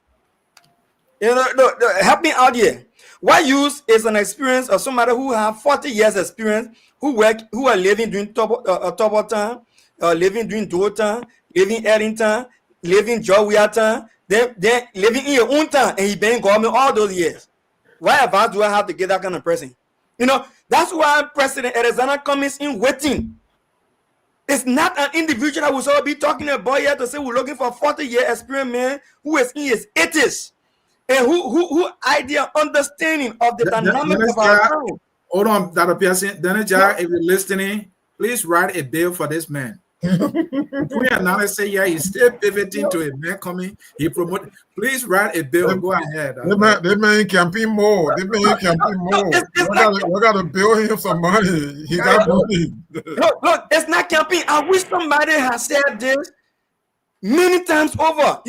When propagandists, like people that use him, Vagon them, Fadiga brother them, Mo Ali them, Janga Sando them, others, Daniel Sando them, others, hammer whom 40 years experience of somebody who will be sleeping while they're having press conference. Then they got to hit you and waking up. Say, President Kennedy just asked you a question. They will say they asked me a question. He said, yeah, they asked you a question. Yeah, the question asked you. Before you answer the question, and they sold that lie to the Liberian people, it means the system of got to be even more vigorous to sell the truth to the Liberian people. Lies are easy to sell. Truth is hard to buy. Because if you tell somebody, say, I can change your life in this way and this, and give them practical reason, they believe so much lies until they can't understand the truth. Let me tell you this. President Boyka does not need advice from me. President Boyka got his security advisor. He got economic advisor. He got political advisor. He got campaign advisor. He got all the different advisors. He even got religious advisors. They are all being paid by my tax money. They should be advising him. But what I will tell the Liberian people today, these people that we give power to, they don't have the solution. All they have is to curse, man curse, bar curse, put our children down from work like they did at the executive mansion, put almost 200 people down from work who are just cleaning beaches, just to clean beaches to go put food on the table for their family. They sack them. They put people down from ministries and agencies who are only making $100 to give people $5,000, $6,000, and get some people generator money up to $3,000, to get bank governor money up to $10,000 plus housing allowance and gas money for the generator. When the ordinary people are struck, they don't need my advice. They need Alexander Cummings. They need President Cummings in waiting. A man who understands what it means to see that the youth and the education has to be transformed. Youth capacity has to be built. Ordinary Liberians got to take ownership of the economy. A man who told us that we could raise $1 billion for our national budget, President Baka didn't laugh at him. Now they're chasing the 1 million. They need a man who understands results. And this is where I would say my advice to them: change your minds. Stop chasing popularity. Stop chasing tribal politics. Chase results. And President Alexander Cummings in waiting is that result. And if President Cummings can help the opposition to build a viable opposition, not a backstabbing opposition in President Walker, a real opposition can build an honest opposition that they can see that working together as Liberians being one to change the country, then that's the message they need to hear. Give Alexander Cummings a chance. He is your hope right now for tomorrow. Yeah, if I can say something. Give me 1 second, please. Please go ahead. 1 second. So Jay Victor just said Harper doesn't have a multilateral high school. Of course I know that. I said Harbell Multilateral High School. Jay Victor, I know my history. I know what I'm talking about. So when I sit here, I don't just sit here and blow out hot air. These are facts. So if you don't like Mr. Tolbert, that's on you. But this is a fact. He built these schools. Under his administration, he promoted education. That's for a different show. We'll come back to that at some point. All Okay, right. Thank you. So we will now go to the phone line. We have our I wanted to say something quickly before you go to the phone line. yeah, go ahead. I'll give you 1 minute. Yeah, to you, Dr. Pearson. Look, like I said, Mr. Cummings. I think if he's the vice president of President Weah, they should give him everything that has to do with the economy to rejuvenate the economy, to really help to build that budget up.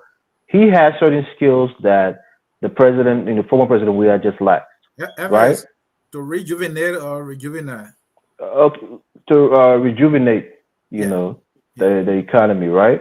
Mhm. And I think if President Weah and Mr. Cummings is on the ticket together, that's a 1-2 punch that is unbeatable. I think President Weah, in his wisdom, and hopefully the people around him will allow him to give Mr. Cummings the ability to really run things and have the ultimate say in how the economy is ran. And President Weah have his usefulness as well. He can help, really genuinely uh, uh, what's the word I'm looking for? To, bring the country back together, so to speak, and really, leave a lasting legacy to peace building, to fostering and building up and maintaining and sustaining our democracy moving into the future, and just being, the person who is a law abiding, somebody who is for democracy and not a dictator. While Mr. Cummings is there helping with the economy. So, Dr. Pearson, I don't disagree with you that he will make a great president, but I think he can be the number one on the ticket. He has to get there through the back door by being the number two, showing his stuff. 80% of the Liberian population don't know how impressive he was at Coca-Cola. He has to go on the ground and actually show it. And that addition would be being the vice president, having done a great job with the economy and creating jobs. And then he can tout himself as the job creator and the economic rescuer of Liberia. And that may propel him to the presidency after President Weah. So I just want to say that. All right. With that, That's a good point. we go to our callers here. We have Joe Mayu. Joe, it's all yours. Yes, sir. It's an interesting topic, Anthony. Okay, go ahead. Look, I agree with Mr. Sherry when he mentioned Paulbert and his legacy. What Paulbert basically did was that he left a development template that is still functional. So when he mentioned legacy, that template he left is for people like Mrs. Leaf to follow, Baraka to follow, and George Weah. Because everything Toba was saying, is like Mr. Sherry said, the multilateral schools and stuff like that, it was designed to generate entrepreneurs within Liberia. When those kids come out of the multilateral high school, they got skills, skills that could be easily applied in any sector of society. The agriculture area, the electrical area. I mean, it was just, he was way before his time. This thing about coming, let me just jump on another subject. This thing about Alexander Cummings hitching his cause to CDC, I don't like it. I think he will just be contaminated, and he will be given more credibility than we deserve. Because basically, what he will be doing, it's almost what it would be like, returning to the scene of the crime. So I really don't see that. I don't like that idea at all. The problem of Liberia is not hard. It's that every problem in Liberia has been solved somewhere on this planet. Every problem we have. In fact, most of what we see as problems are opportunities. So Cummings comes from that background. He has that background. He's perhaps the only person that's been running for president besides Ellen Salih that comes from a very structured corporate background. We are just in there because of football. He's a good football player. He played for, this team, and he won the Ballon d'Or or whatever they call it. That's not enough. I mean, we have, and we have not learned anything from the past 6 years. He has learned nothing. And we don't have time for Cummings to come and hold his hand and teach him. We need somebody to go there that, has the skills to immediately have an impact.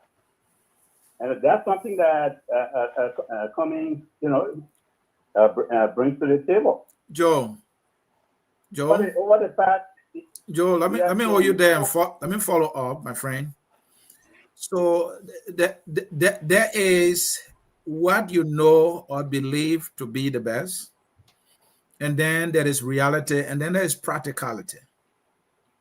Now, if you look at what is doable, what is possible, do you see that possibility with Mr. Cummings on a ticket as the head without a collaboration involving our Unity Party and CDC for him to go and win this thing? You think that possibility exists? Possible. This is the time that the ANC, and let me just put it out there, I'm not a member of any party. Yeah. Okay, I'm neutral. You're neutral. Yeah. But you prefer you prefer Cummings to be the next president, right?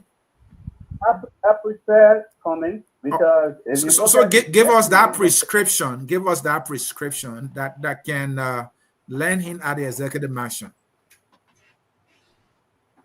But, like I was about to say, this is the time for him to put boots on the ground and market the candidate in all 15 counties. This is the time to start doing it. I mean, if you could break it down into, I think it's the problem that ANC has had in the past is the messaging problem. You don't know how to market this candidate. You just don't. And you're the man that can dramatically shift the fortunes of, especially the young people. He knows how. He knows the protocols and the procedures to creating jobs. He knows how to lift the economy up from where it is. He knows how to connect the dots. That he's done it before, and I've said it before on this program. He's done it before in other countries.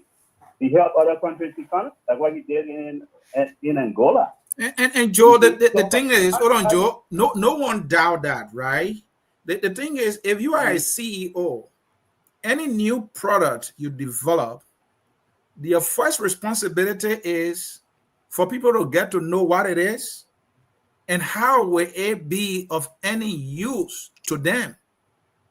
And I think that's where they are kind of sticking. All right. And you think he doesn't have any role or leadership role there, because it's like you're trying to say his surrogate should be able to do that salesmanship. No. He'll be part of it. It'll be an all-encompassing project for them. Okay. They will put boots on the ground, market the candidate, and he will go and explain to them what he can do in very basic English, no corporate English. You're not talking to the board of directors of Coca-Cola or Microsoft or something. You just in basic Liberian English, how you can take them, and I will go back to what Mr. And you said. think Mr. Cummings can speak that English, that Liberian English in a way that everyone understands? You think he has that in him to do so? Well, he will have to have it if he wants to be president of a country that has a very large illiterate issue. So if he can just break it down, put it into digestible bites that the people out there, and he will be fine. Thank you. If he can tell them how he will help them, because like small business and how he will produce maybe 1,000 SMEs in all 15 counties that will lift those people from the poverty to to marketable skills, to marketable jobs. Yeah. That sort of stuff. He can easily do it because the whole concept of poverty reduction, he can explain to them that it didn't work, it collapsed, and nobody saw anything from it because you're just moving a man from being able to produce 3 bottles of palm oil to a jug of palm oil. It's coming to somebody that will speak about the commodities market. Thank you, Joe. Bring that what palm oil is and trade, Yeah. and that's how you create wealth. generation in Liberia. That's what Cummings is about. That's why he was talking about, I think, a $2 billion budget. Thank you, Joe. That should be the language that he should focus on. How he would take those people out of poverty. Thank you, Joe. Thank you so very much. I don't doubt that he may be able to do good in terms of handling the economy and creating opportunities, especially jobs and all that. But getting elected. No, Joe, your time is out. The time is out. We have all our colors. Sorry there, and thanks for your contribution. We highly appreciate it, my friend. I'm looking at if I can create a wall, the doability. Dr. Pearson, does that word exist before I get in trouble here? It's a good word. It's a good word. Doable. I think doable is the word. Okay. It's still a good word. It's still a good word. Yeah. All right. Thank you. And that's what I'm looking for. Let's go to the colors here. We have a good number of colors here. We have Rosalind Cooper. Rosalind, you are live.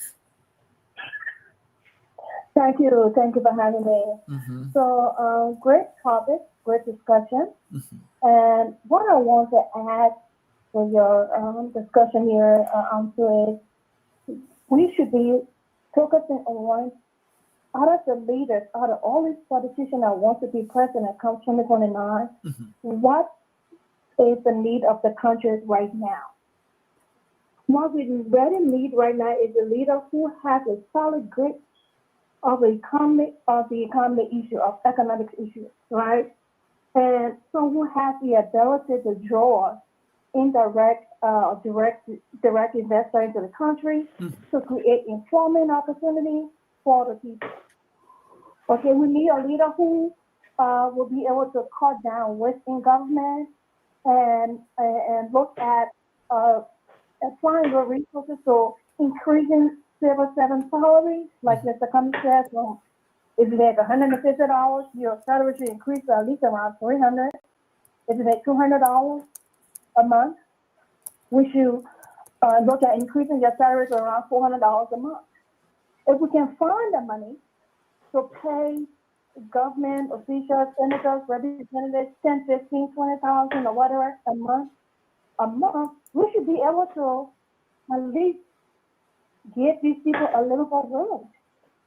This whole thing about coming to go as vice president of we are is really not helping our situation. Let's look at these candidates' abilities. What can they do? Can we sit down? Look, one thing I know about the tradition, they are very good at shielding we are from having solid conversation on his policies. And we should be able to hear from President Weah how he kind of changed the living condition of the people. What did he do wrong in his 6-year term? And why should the people give him a second chance? So these two.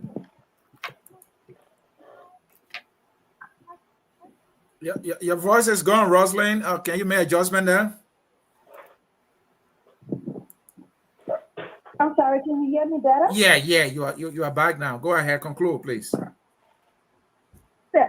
So in conclusion, I'm saying that the discussion should be around which of the candidates have the best political agenda that will lift the country out of poverty and into prosperity. And I think that candidate is Alexander Cummings. And Liberian people should not be carried away by the dancing and the videos and the pictures and all of that. Think about your bottom line as a voter, as a parent, as a student coming out of high school, going to college, graduating from college. What good it is to get a degree and you can't find a job. Cummings will create that opportunity for you. Thank you. Thank you. And do you support Mr. Cummings? Absolutely. Thank you. I appreciate you calling in and sharing your perspective. Let's get to Bill Tote. Mr. Tote, you are live. Yeah. I'm looking to fabricate. and I actually thank you, for my brothers on the show. Mm-hmm. And what happened here it is, I started, talking about the program the CDC have today. Mhm. And what I'm trying to say was unique the program. Nobody don't spend their money Liberia. Why? Why we can't spend and because we just say they won't say so. We can't say something that right. It's not there we have lots of money that the party. I mean, we understand. We gotta understand what we're talking about. That the people, Liberia, people, boys, girls, they want for their country to stay. So that day, at the party, it's not there we are not in the party. You see, you big boy and we small boy, we in the town. Somebody can, say, I will beat your brother, I will beat this guy here. You say, no. What? And the people in the town, they say, well, no, we don't need no type of thing. When you play, we will beat you. They are done. So why did people say, I just hurry, say, oh, and this, that, no way. That way I don't even say about two. And number two, when they say do good, about call me that you're talking about my brother, my sister who just through talking. When they say that you don't know something, you want to get in it, somebody who there, follow the person before next time, before you do. Someone said that call me to follow Joy Weah. It is. Because Joy Weah was the president. Joy Weah was new to do good. Joy Weah don't start people. Joy Weah don't call people houses and down. The first project the guy wanted to do was to pay rubber fee. He paid everybody who house he threw down. Thank you. The principal. And then he paid people houses. Thank you. That's the people we need. If you say you lead us, you want to follow someone, follow that step of someone. So, Mr. Toda, you're saying that Cummings should follow. Hold on, Mr. Toda. You said Cummings should follow President Weah because Weah knows how to do it? Right. He got experience. All right. Not only president, before he become president. Okay. So you say Weah, he should follow Weah, so Weah was showing the secret and showing the rope? Yes. All right. Yes. Mr. Toda, thank you so much. Thank you, sir. Yeah, thank you so much. All right, I go back to our callers. We have a good number of callers here. The next person here will be Joseph Colley. Mr. Colley, you are live. Yeah, good evening to all the panelists. Hey, to start off, Mr. Muted. Where is your man, Mr. Kamara? He got his own job now. He did hustle. He got his job now. He working in the government. Are y'all brought to power? You see, these are the things that we were talking about. I know one of our brothers spoke, which was a sweeping statement. That all the Liberian people want to look at George Weah to vote him because, he was a footballer. He did well in football. Where was he? He forgot that in the refugee camp, they may help the people wherever he was across the land of birth of this nation. They may don't pick and choose to say, oh, because you tell man, you grow man. He gave me assistance to everybody, all Liberians. This is the thing that people are looking at. Look at the housing unit that the man have to pay. So poor people for no zinc round houses and fix it and give it back to them. The people need help. The children going to school, preschool, WIAC, and those things. The people realize it. They know they made mistake because Buckeye have lied. The lies are catch up with Buckeye. You know, they say all these things. Oh, your children will take them from the street. They will be selling. They will be doing. Where are they today? A young child, a girl, 14 years old, is being raped. And today, we are picking and choosing to say, police and writer got the courage to tell the man how to correct, oh, we didn't find evidence. There was evidence that, yes, there was something that happened to the girl. They went to the hospital and were proving. Can you do that in America here? That you will do that kind of thing and be walking scot-free, and the government is looking at you? And they got people insulting ministers that are there insulting other people. Is this how we want to run the government? And somebody is saying, oh, George Weah because he was, a footballer. No. The man know how to talk to his people. He know how to deal with them. And it's a blessing. He got wisdom that we got such a person, a leader. You look at the scenario that we had during the election. If George Weah going to resist, what is going to happen to that nation? We're going to be in chaos.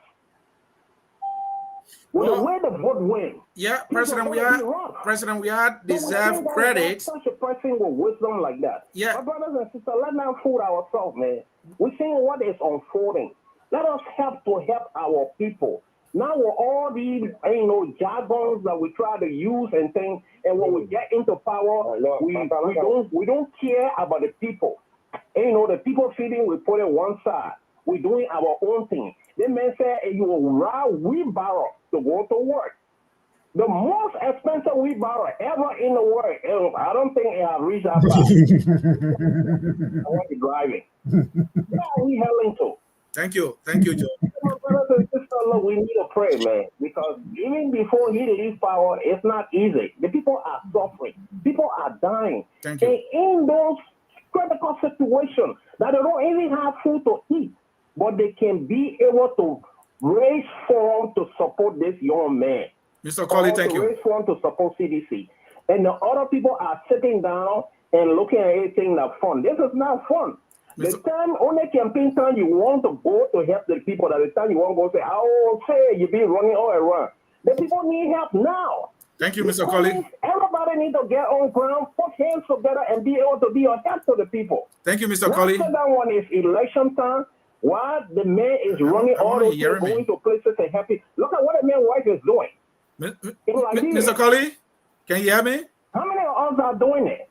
Mr. Colley, thank you. When we sit down when it comes to the election time, then you want to go say, I will say, and the people run behind you. Mr. Colley, thank you. That leave it there. It seems to be he's not hearing me. I didn't want to cut him, but he's not hearing me. We have to get to the other callers. Oh, says the good. Yeah.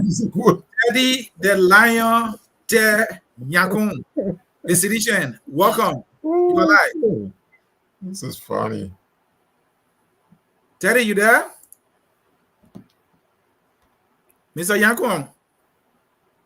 Oh, he's not paying attention. Let's get to the next caller here is Bato. Phone number ending in 5593. You are live. Mr. C, I'm here. Okay, Bato, go ahead.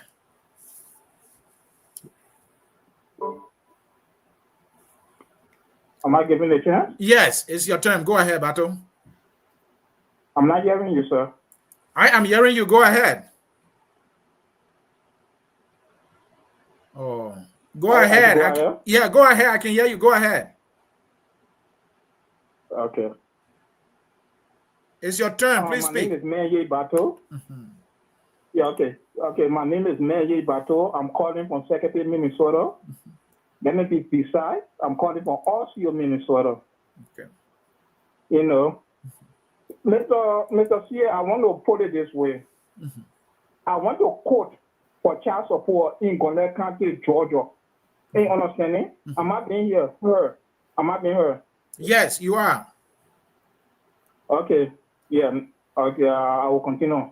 I want to quote in Gwinnett County, 316 highway.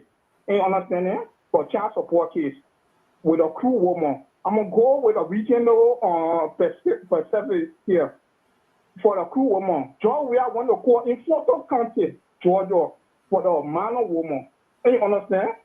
Georgia, we have he had enough, he didn't have money to support his own child. But I went to put myself on child support because my son mother took me to court for restraining order because she didn't want for me to carry around my child. But I want to put myself on child support when I went to court. So why I'm going at today, Mr. CA, Liberia peace is in the Southeastern hand. The Southeasterners is in our hand. What? It was the first Southeastern personnel in power walking to the country. Georgia is the biggest opposition political candidate. I'm not going to dispute with nobody. Georgia cannot control his home before you control the people that are going around him. Georgia is not that type of man. I gave the example with child support issue. I went to court to accept my son for me to pay for my son. Georgia, I went to court and he said he had enough money. So what we're going at with this, education don't matter no more with this. It's personal. Mr. C, it's personal. Thank you. That being said, the peace of Liberia is in your hand. This is your son. He came to power, he never faced the road, and the road is being fixed. Thank you for having me. Thank you. He said his own dad. Let's get back to Teddy again. Teddy, can you hear me now? Mr. Yankum? Mr. Yankum should be having some issues there. Let's bring in the man. No, not Jerome time. The wireless caller. Your phone number ends in 7117. Your name and where you joining us from, please. 7117. Yeah, go ahead. Hello? Yes, hello. I can hear you. Go ahead. Wonderful. We are hearing you. It's your time to speak. Can you hear me? Yes, I can hear you. Go ahead, please. Hello? Oh my God, what is happening again? Yeah, I can hear you. Go ahead. Hello? Yes, hello. Go ahead. Oh, what is going on? All right, let's hear from Mr. Jerome Goodman. Mr. Goodman? Mr. Goodman, can you hear us? Hello? Yeah, go ahead. Mr. Goodman, we can hear you. Go ahead, sir. Well, yeah, I think we are. Yeah. Jerome, is internet giving him problem? Yeah, Teddy, can you hear me? Mr. Yankum? I think it should be the teleconference number that having that issue. Right. So it can't be all these phones. Yeah, so we will have to leave it there. I really wanted to continue with the callers, but we are having a hard time. They're not getting us. We can hear them, but they're not hearing us. I don't know why. Gentlemen, if you give them thumbs up, would that be okay? If we give them thumbs up, if they could see us, you know. Right. So some of them are they're seeing us.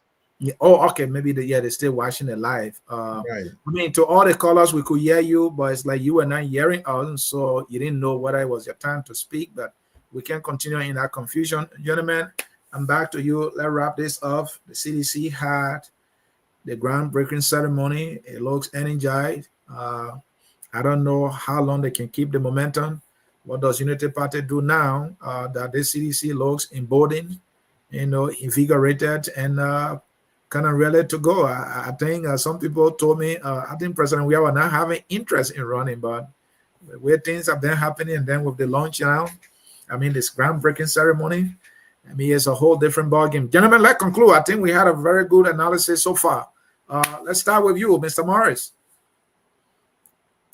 Or maybe let's get responses, your responses from the do that. Look, I think if politics were purely meritorious, Mr. Cummings would be at the front of that line. When you are working for a board of directors, they're looking at your resume. They're doing, research to see your last, your previous job and how well you perform. They're looking at, they're being analytical in how you perform, how you created opportunities and profitability of the company. All of those things, they say numbers don't lie. Mr. Cummings will come out with flying colors. But in politics, there are other considerations besides just purely performance. And that's the difference with politics and board positions or corporate positions. The people themselves are the ones that's going to vote on you, on your personality, perhaps on your record, but there are many other factors, beyond the pure substance of your capabilities that will get you in office. My mind goes to Mr. President Talbot, right, who was vice president for 19 years. Many people will agree that he was more of an effective leader and more of a visionary than Tubman. Tubman was almost a mythical figure within our body politic. But Vice President Talbot didn't get his time to shine until after 19 years. When he stepped into the limelight, he showed his vision for the country, and he really did a good job. So somebody saying that Mr. Cummings should come after Mr. Weir, it's not an insult to him, and that's the hubris that some people don't seem to see. You may be more capable than your supervisor or your leader. You may have certain technical skills that surpasses that of your leader, but you will have a chance to show your skills and your capabilities once that leader usher you onto the front stage. But you first have to come in with them. They have to lead you. You walk behind them, and then when the time is right, they present you to the masses, and then you can show your stuff. So it's not an insult to Mr. Cummings to say come with President Weir. Mr. Talbot, President Talbot did it, and I'm sure he's an admirer of President Talbot. So let's not try to throw cold water on the idea of him running as President Weir, as running mate, former President Weir. And lastly, I would say this, right? Look, President Weir has shortcomings. No CDC or any people that sympathize with the CDC would deny that. He has some shortcomings, but he has something that President in waiting Cummings desperately wants. He wants the popularity. He wants the affection of the Liberian people, and that's what's going to propel him. President Weir has it. He doesn't have it. He has all of the accolades, the business acumen, the corporate experience. He has all of those. President Weir don't have it. We can't deny it. But in politics, the one that matters most is popularity. And you have to ride the popularity to get there and do the technical work. So Mr. Cummings should consider it. He's a smart man. I think he will. Well, sir, I don't disagree with that. My sharp political mind tells me you said it well, and I think I said it in many forms. But I'm a neutral guy here. Comrade, your response to the columns. Yeah. Mm-hmm. I think that the correlation that I always talk about makes sense for Cummings. Right now, he is not a very well-known political quantity in Liberia. Trust me. I mean, he doesn't have the base. Let's face it. Weir has a big, massive following, massive base. It's well deserving of Weir to have that base. He's a celebrity. This is a guy who plays soccer. This is a guy who, during the Civil War, played a major role in the lives of the Liberian people. Whether you like him or not. I mean, and I have had my share of criticism of his 6 years of presidency. All you heard from me was, a bit of criticism. But this is a guy who, affected the lives of a lot of Liberians. Come here, you'll meet some friends who will tell you, "Oh, George Weir, sponsored my wedding." I met a friend like that. This is not a story, that I'm telling you that's unfounded. I met a friend who told me that. Someone else has said something different. So it's well deserving of this guy to have this massive following during the Civil War, during the bitter years of the Civil War. When we went to, watch games, in these video clubs, Dennis would tell you, when we ran to the video clubs to watch these games, it was George Weir who was the star attraction, and the people all around were talking about him. So it's well deserved that he has that mass following. And so, the fact that he doesn't have the administrative skills, maybe he's lacking somewhat, that's a different thing. And that is something that he needs to work on. I don't know if, that's something that, that he's even thinking about, but I'm just throwing that out there. So for someone to hitch that wagon on him, it's not a bad thing. He can ride, a vice president can ride on his coattail. And then once Weir's second term is over, then maybe that vice president has a chance. That I think is a calculation that the ANC people need to take into consideration. And certainly, Brother Clarence, his optimism. I don't want to throw any cold water on his optimism with his president in waiting, but I'm just saying that it's a consideration that something that they need to consider. Now, comrade, the man is president in waiting. He can wait as long as is possible. Yes, so maybe comrade Cummings, president in waiting, can wait for maybe 12 years or so. Comrade, your response to our callers. I just want to say a big thank you to the callers. Look, the message is resonating with the people, right? And that's what we keep saying. Let us keep educating Liberian people so we can demystify the myths and then promote the truth of the matter. Now, there are a couple of truths I want to speak out here quickly. One, to the callers, President Cummings in waiting has never said that he cannot run as vice president to anybody. No. He says, as a man of excellence, he does not go into a competition presenting himself as a second best, right? President Cummings in waiting had never said that he couldn't go with President Boaga as a presidential candidate. President Cummings in waiting was concerned about following principles that was dashed by an ingrate and a backstabber in the Unity Party people, So those are facts that cannot be denied, right? So let us get some things straight, right? Comrade, you calling your fellow compatriot ingrates? Listen. If I stand with you shoulder to shoulder and support you in public for your success, and you go behind me and stab me in the back, you are an ingrate. There is no other way to say it. You are an ingrate, right? And I'm being very hospitable saying that. There could be other harsher word. I'm using ingrate because it sounds polite. Now let go to some of the things the caller said, because it is involving the president in waiting, Alexander Cummings. I want to take my time to say, just give me a chance. I beg you, Anthony. Somebody said you can't go back to the crime scene talking about CDC. But listen, if you don't revert to the crime scene, you can't solve the crime.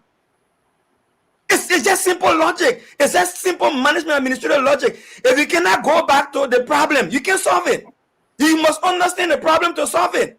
You must sit with the problem in order to solve it. And let's say this again. We should stop calling our fellow Liberians and people who have come and tried and they're not succeeding doing what they try to do, and say because they try, then they're unfit whatsoever to ever try again. It defeats the purpose of due diligence and competence. A man who falls 70 times cannot be blamed for standing up again to try again. That's not the point. The point is he going to stand up better than he fell down? That's the concern. And for president, we have to stand up better than he fell down. And Alexander Cummings by his side for the Liberian people in an inclusive government is a potential for victory for Liberia. I want to make that clear. My brother said, the caller said, he said, what we see, we like to see is the problem. But in the problem, there are opportunities. He's right. He also said, we has not learned anything. He's right. But it can Alexander Cummings, president in waiting, bring the learning process to CDC and say, let us now forward march and make Liberia better. If he has the capacity, he can do that. I close by saying this. Brother CA, Mr. CA, yeah. When you go to brush the farm and you mistakenly cut yourself with your own colors, you don't throw the colors away. If you throw the colors away, you know what happened to you? Your family will starve. Right? When you do it, that you face your wound. And then you learn from your experience, and now when you brush it, you put your foot that you got caught the last time, you put it far away from the color where you brush it. Let me say this, let me say it to the Liberian people. The problem is not with the colors, the problem is with who hand the colors is in. Right? President Cummings in waiting said this. He said, the whole village will perish from hunger if we give the colors to an old man to make a farm simply because he has experience, even though his experience have never solved any problem whenever he is allowed to use the colors. So the issue is with the colors, and the colors is in the wrong hand. And because the colors are in the wrong hand, I'm saying President Alexander Cummings in waiting. He has the expertise to handle that colors. And if it means to say he must go with all the Liberian people available to work with him, to make that callers perform and solve the Liberian poor problem, we must solve that problem together as one people. We shouldn't throw anybody away. And that's the message going forward. We need results, and we need results now. And President Commission waiting is the best person to do that right now. All right. On that note, we will come to the conclusion of the show, and I will be getting your concluding analysis on this analysis we have been doing on the groundbreaking of the CDC. I am not putting my opinion, but Clarence, my good friend, you invited me into your ANC event. I'm going to be there for a day, you know, just to observe as a neutral person. I will be there to attend the event and see. So, gentlemen, let us conclude. Comrade Sharif, you get us started. Yeah. Mm-hmm. You know, I hear you know, Brother Pearson, you know, talk about the, you know, precedent waiting. But I say something, you know, and I'll continue to say this. There is, you know, something in politics where the people usually would know who has been with them, right, in their moment of needs, and that is to be expected. So in the Liberian population moment of needs, George Weah, even though he's very inarticulate, but these are the things that he is supposed to be saying. In your moment of needs, I was always there. I was around. I was here. I wasn't somebody talking about Didier Drogba. We're talking about something serious, and you're talking about, you know, what Didier Drogba has done. I'm not talking about that. I'm talking about a guy who has been a guy whose country was destroyed, okay, by war, man-made disaster, and he was still around. He could have sat in France. He could have sat in his apartment in France. He could have sat in Italy and not returned home. But he returned home time and again, took his country to the African Cup of Nations. The only first two times with him, almost on the verge of taking his country to the World Cup. He could have just taken his French citizenship and played for France. He came home. So the masses understand that, you know, to the chagrin of, you know, as our friend used to say, you know, the intellectual elite, right? What Wilmer Coney used to say, you know, the elite, right? To the chagrin of the elite, to the chagrin of a lot of us, you know, because we don't think he has the administrative skills, but we're not going to take the things from him that he has done right. The people understand that. And this is the reason why, Comrade Anthony, that George Weah is such an enigma in Liberian politics. He's you know, people have not solved that puzzle. Politicians, major politicians, have not solved that puzzle. Ellen Johnson, sir, this is a guy who almost beat he beat, you know, the Unity Party in the first round decisively. Of course, you know, in the second round, it was a different story. But he has been around. There's a reason he has been around for 2 decades or more now, very relevant in the political realm. So, you know, we have to be able to say these things. 2 things can be right. You can be against George Weah, anti-Weah, like myself, but say the things that he has done right, that he should continue to do to continue to be relevant for another decade to come. Because I'm telling you now, he has the popularity to challenge for the presidency. I would say right now, as we speak, he has that leadership, that, you know, if you take a poll now, okay, he will be in the lead. And that's what I'm saying. Partisans don't want to agree with this. A lot of people don't want to agree with this, but there's a way in which you sense something. I sensed this in the 2023 election, when the polls were you know, it was very tight, but I knew that he was slipping because all he was doing at the time, very unserious. He was dancing around. He was very unserious, and he paid for it. By the time he got serious, Boakai was ahead of him now, right? So, but this time around, he looks serious, and I think that you know, it's very tight. It's very. It'll be interesting to see. It'll be interesting to see. That's all I can say. All right, Mr. Morris. All right. I'm not a big person for parables, like, you know, Dr. Pearson and Mr. Ja. But you know, the book can say all fingers are not equal, right? But together they make a mighty fist. And I think we can rest assured that the capabilities and the abilities of all, of all of our politicians are not the same. They're not equal. Some have certain capabilities and abilities, that are greater in certain aspects than others.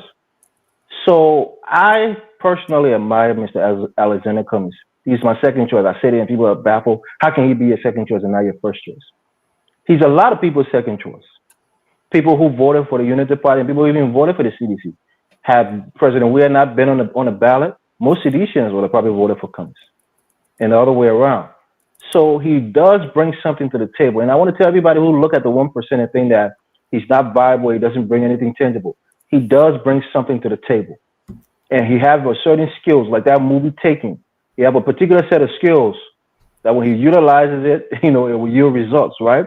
So I think the CDC would be foolish, not to try to recruit him to become the strong pillar behind President Weir, to give him certain,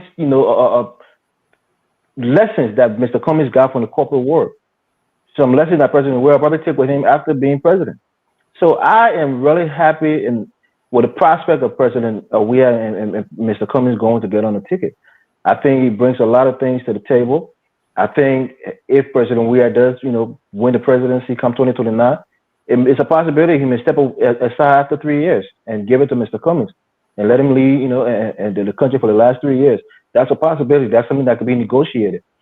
But for me, I think what CDC is doing right now is, for those of us who come on here and are talking heads, it's exciting in our political space. I want to see them build a political institution that is long lasting, and I want to see the same thing for the Unity Party. I think political duopoly, rather than a monopoly and a dictatorship, is better for us. Having multi-party systems and two, viable political parties that can go at each other like we have in the United States, it's always better for a country. I don't want to see one party dominating the political space. I want to see a multiplicity of political institutions that can, vie for the presidency and political power in the country. But this is a great conversation, surprisingly, and I'm just excited for the political space in our country right now. Hopefully, Unity Party don't come back to the old ways and try to use violence and intimidation to squash the CDC. But thank you, Mr. C. Yeah, indeed, it has been a great discussion here. There's a parable here that says the best way to eat an elephant in your path is to cut it up into pieces. That parable saying will interpret that for us. Your closing, and don't forget my parable. Thank you, Mr. C. It was a pleasure. I think we had a great conversation here tonight. I want to thank the active participation of our brothers out there. I know Sam Wood will not sleep good tonight. I've hit on him bigly tonight, wherever he is. And no more MOU for him to promote on the chat. So you just got to keep following us and what we're talking about now. But again, it was a pleasure having all of you on the show. Thank you for following us. Hey, look, let me say this. Look, I'm happy for citizens. I'm happy for those who put their commitment and dedication to support politics and made a choice for a political party. And today, their hopes and aspirations and that seem to have been dashed was renewed. I think that's a good thing. Many people going to bed feeling better than they were 2 nights ago, and that's a good thing. Then they ain't got food to eat now. At least they go home today feeling better. That psychologically was a win for them, right? And I want to say this: political parties going forward, I think this is a good trajectory. I think it's a renaissance for our country.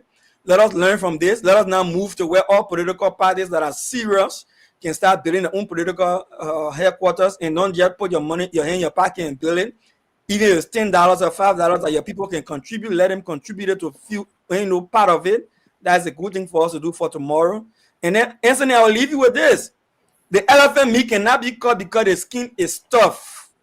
So the colors that we have to use it, one man can call it. The Cummings in waiting alone cannot cut that elephant meat. And that's why we need all the hands that we can possibly get. And mind you, the biggest group in the village is the best group to contact to cut the elephant meat because it's skin tough. Thank you very much.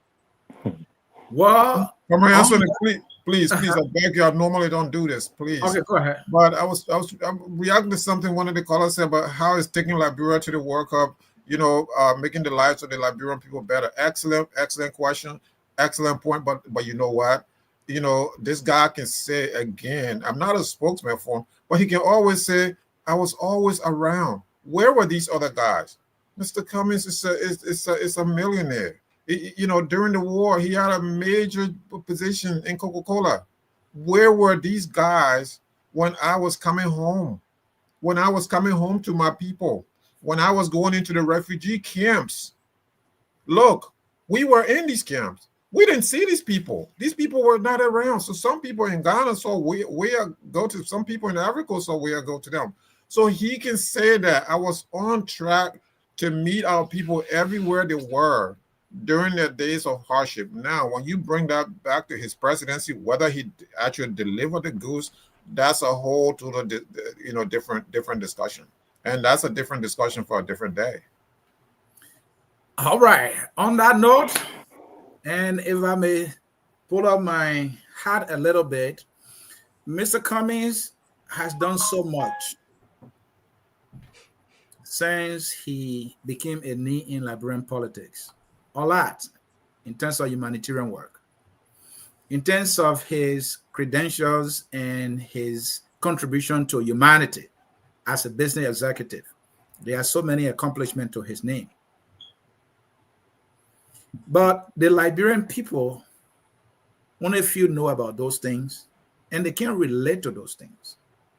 But for the little we know he did, people know about those little things, and people can relate to those little things. And he was like them. They saw themselves in him. He is a picture of them. Right. And and I think so. There were Mr. Cummings, need to maybe agree with Dr. Pearson here that look, the elephant here, if we want to eat it, because the presidency, capturing the presidency for Mr. Cummings is like trying to eat an elephant, and you can't eat it alone. I know he understands that. That's why he built a political party. He trying to recruit and doing all of that. That's why he even started the CPP. He joined it and all that. But again, you have to find a way to do it. And that is the catch. How can what he learned, what he's able to do, how can Liberian people relate to it? And then Clarence actually gave a very good or practical way of spending his money right now. Is it too late? I can't answer that question. But if you push me, I will answer that question. I will leave it for another day. I will be at the ANC event on the 24th to go and observe. The ANC people chasing me, they want me to join. I said, no, man, no political party.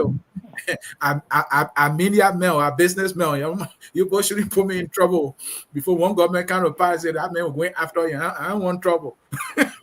It's been a very great show, gentlemen. I can't thank you enough, especially our listeners who follow us through keep watching Focus on Liberia. We can boast of being nothing but the best of Liberia in terms of quality. We do this thing, we boast about it, and you see it. You are a testament to what we do. Enjoy the song that says, we are all Liberians. Bye-bye, gentlemen, and thank you all. Take care. We are Liberians. Liberia is our home.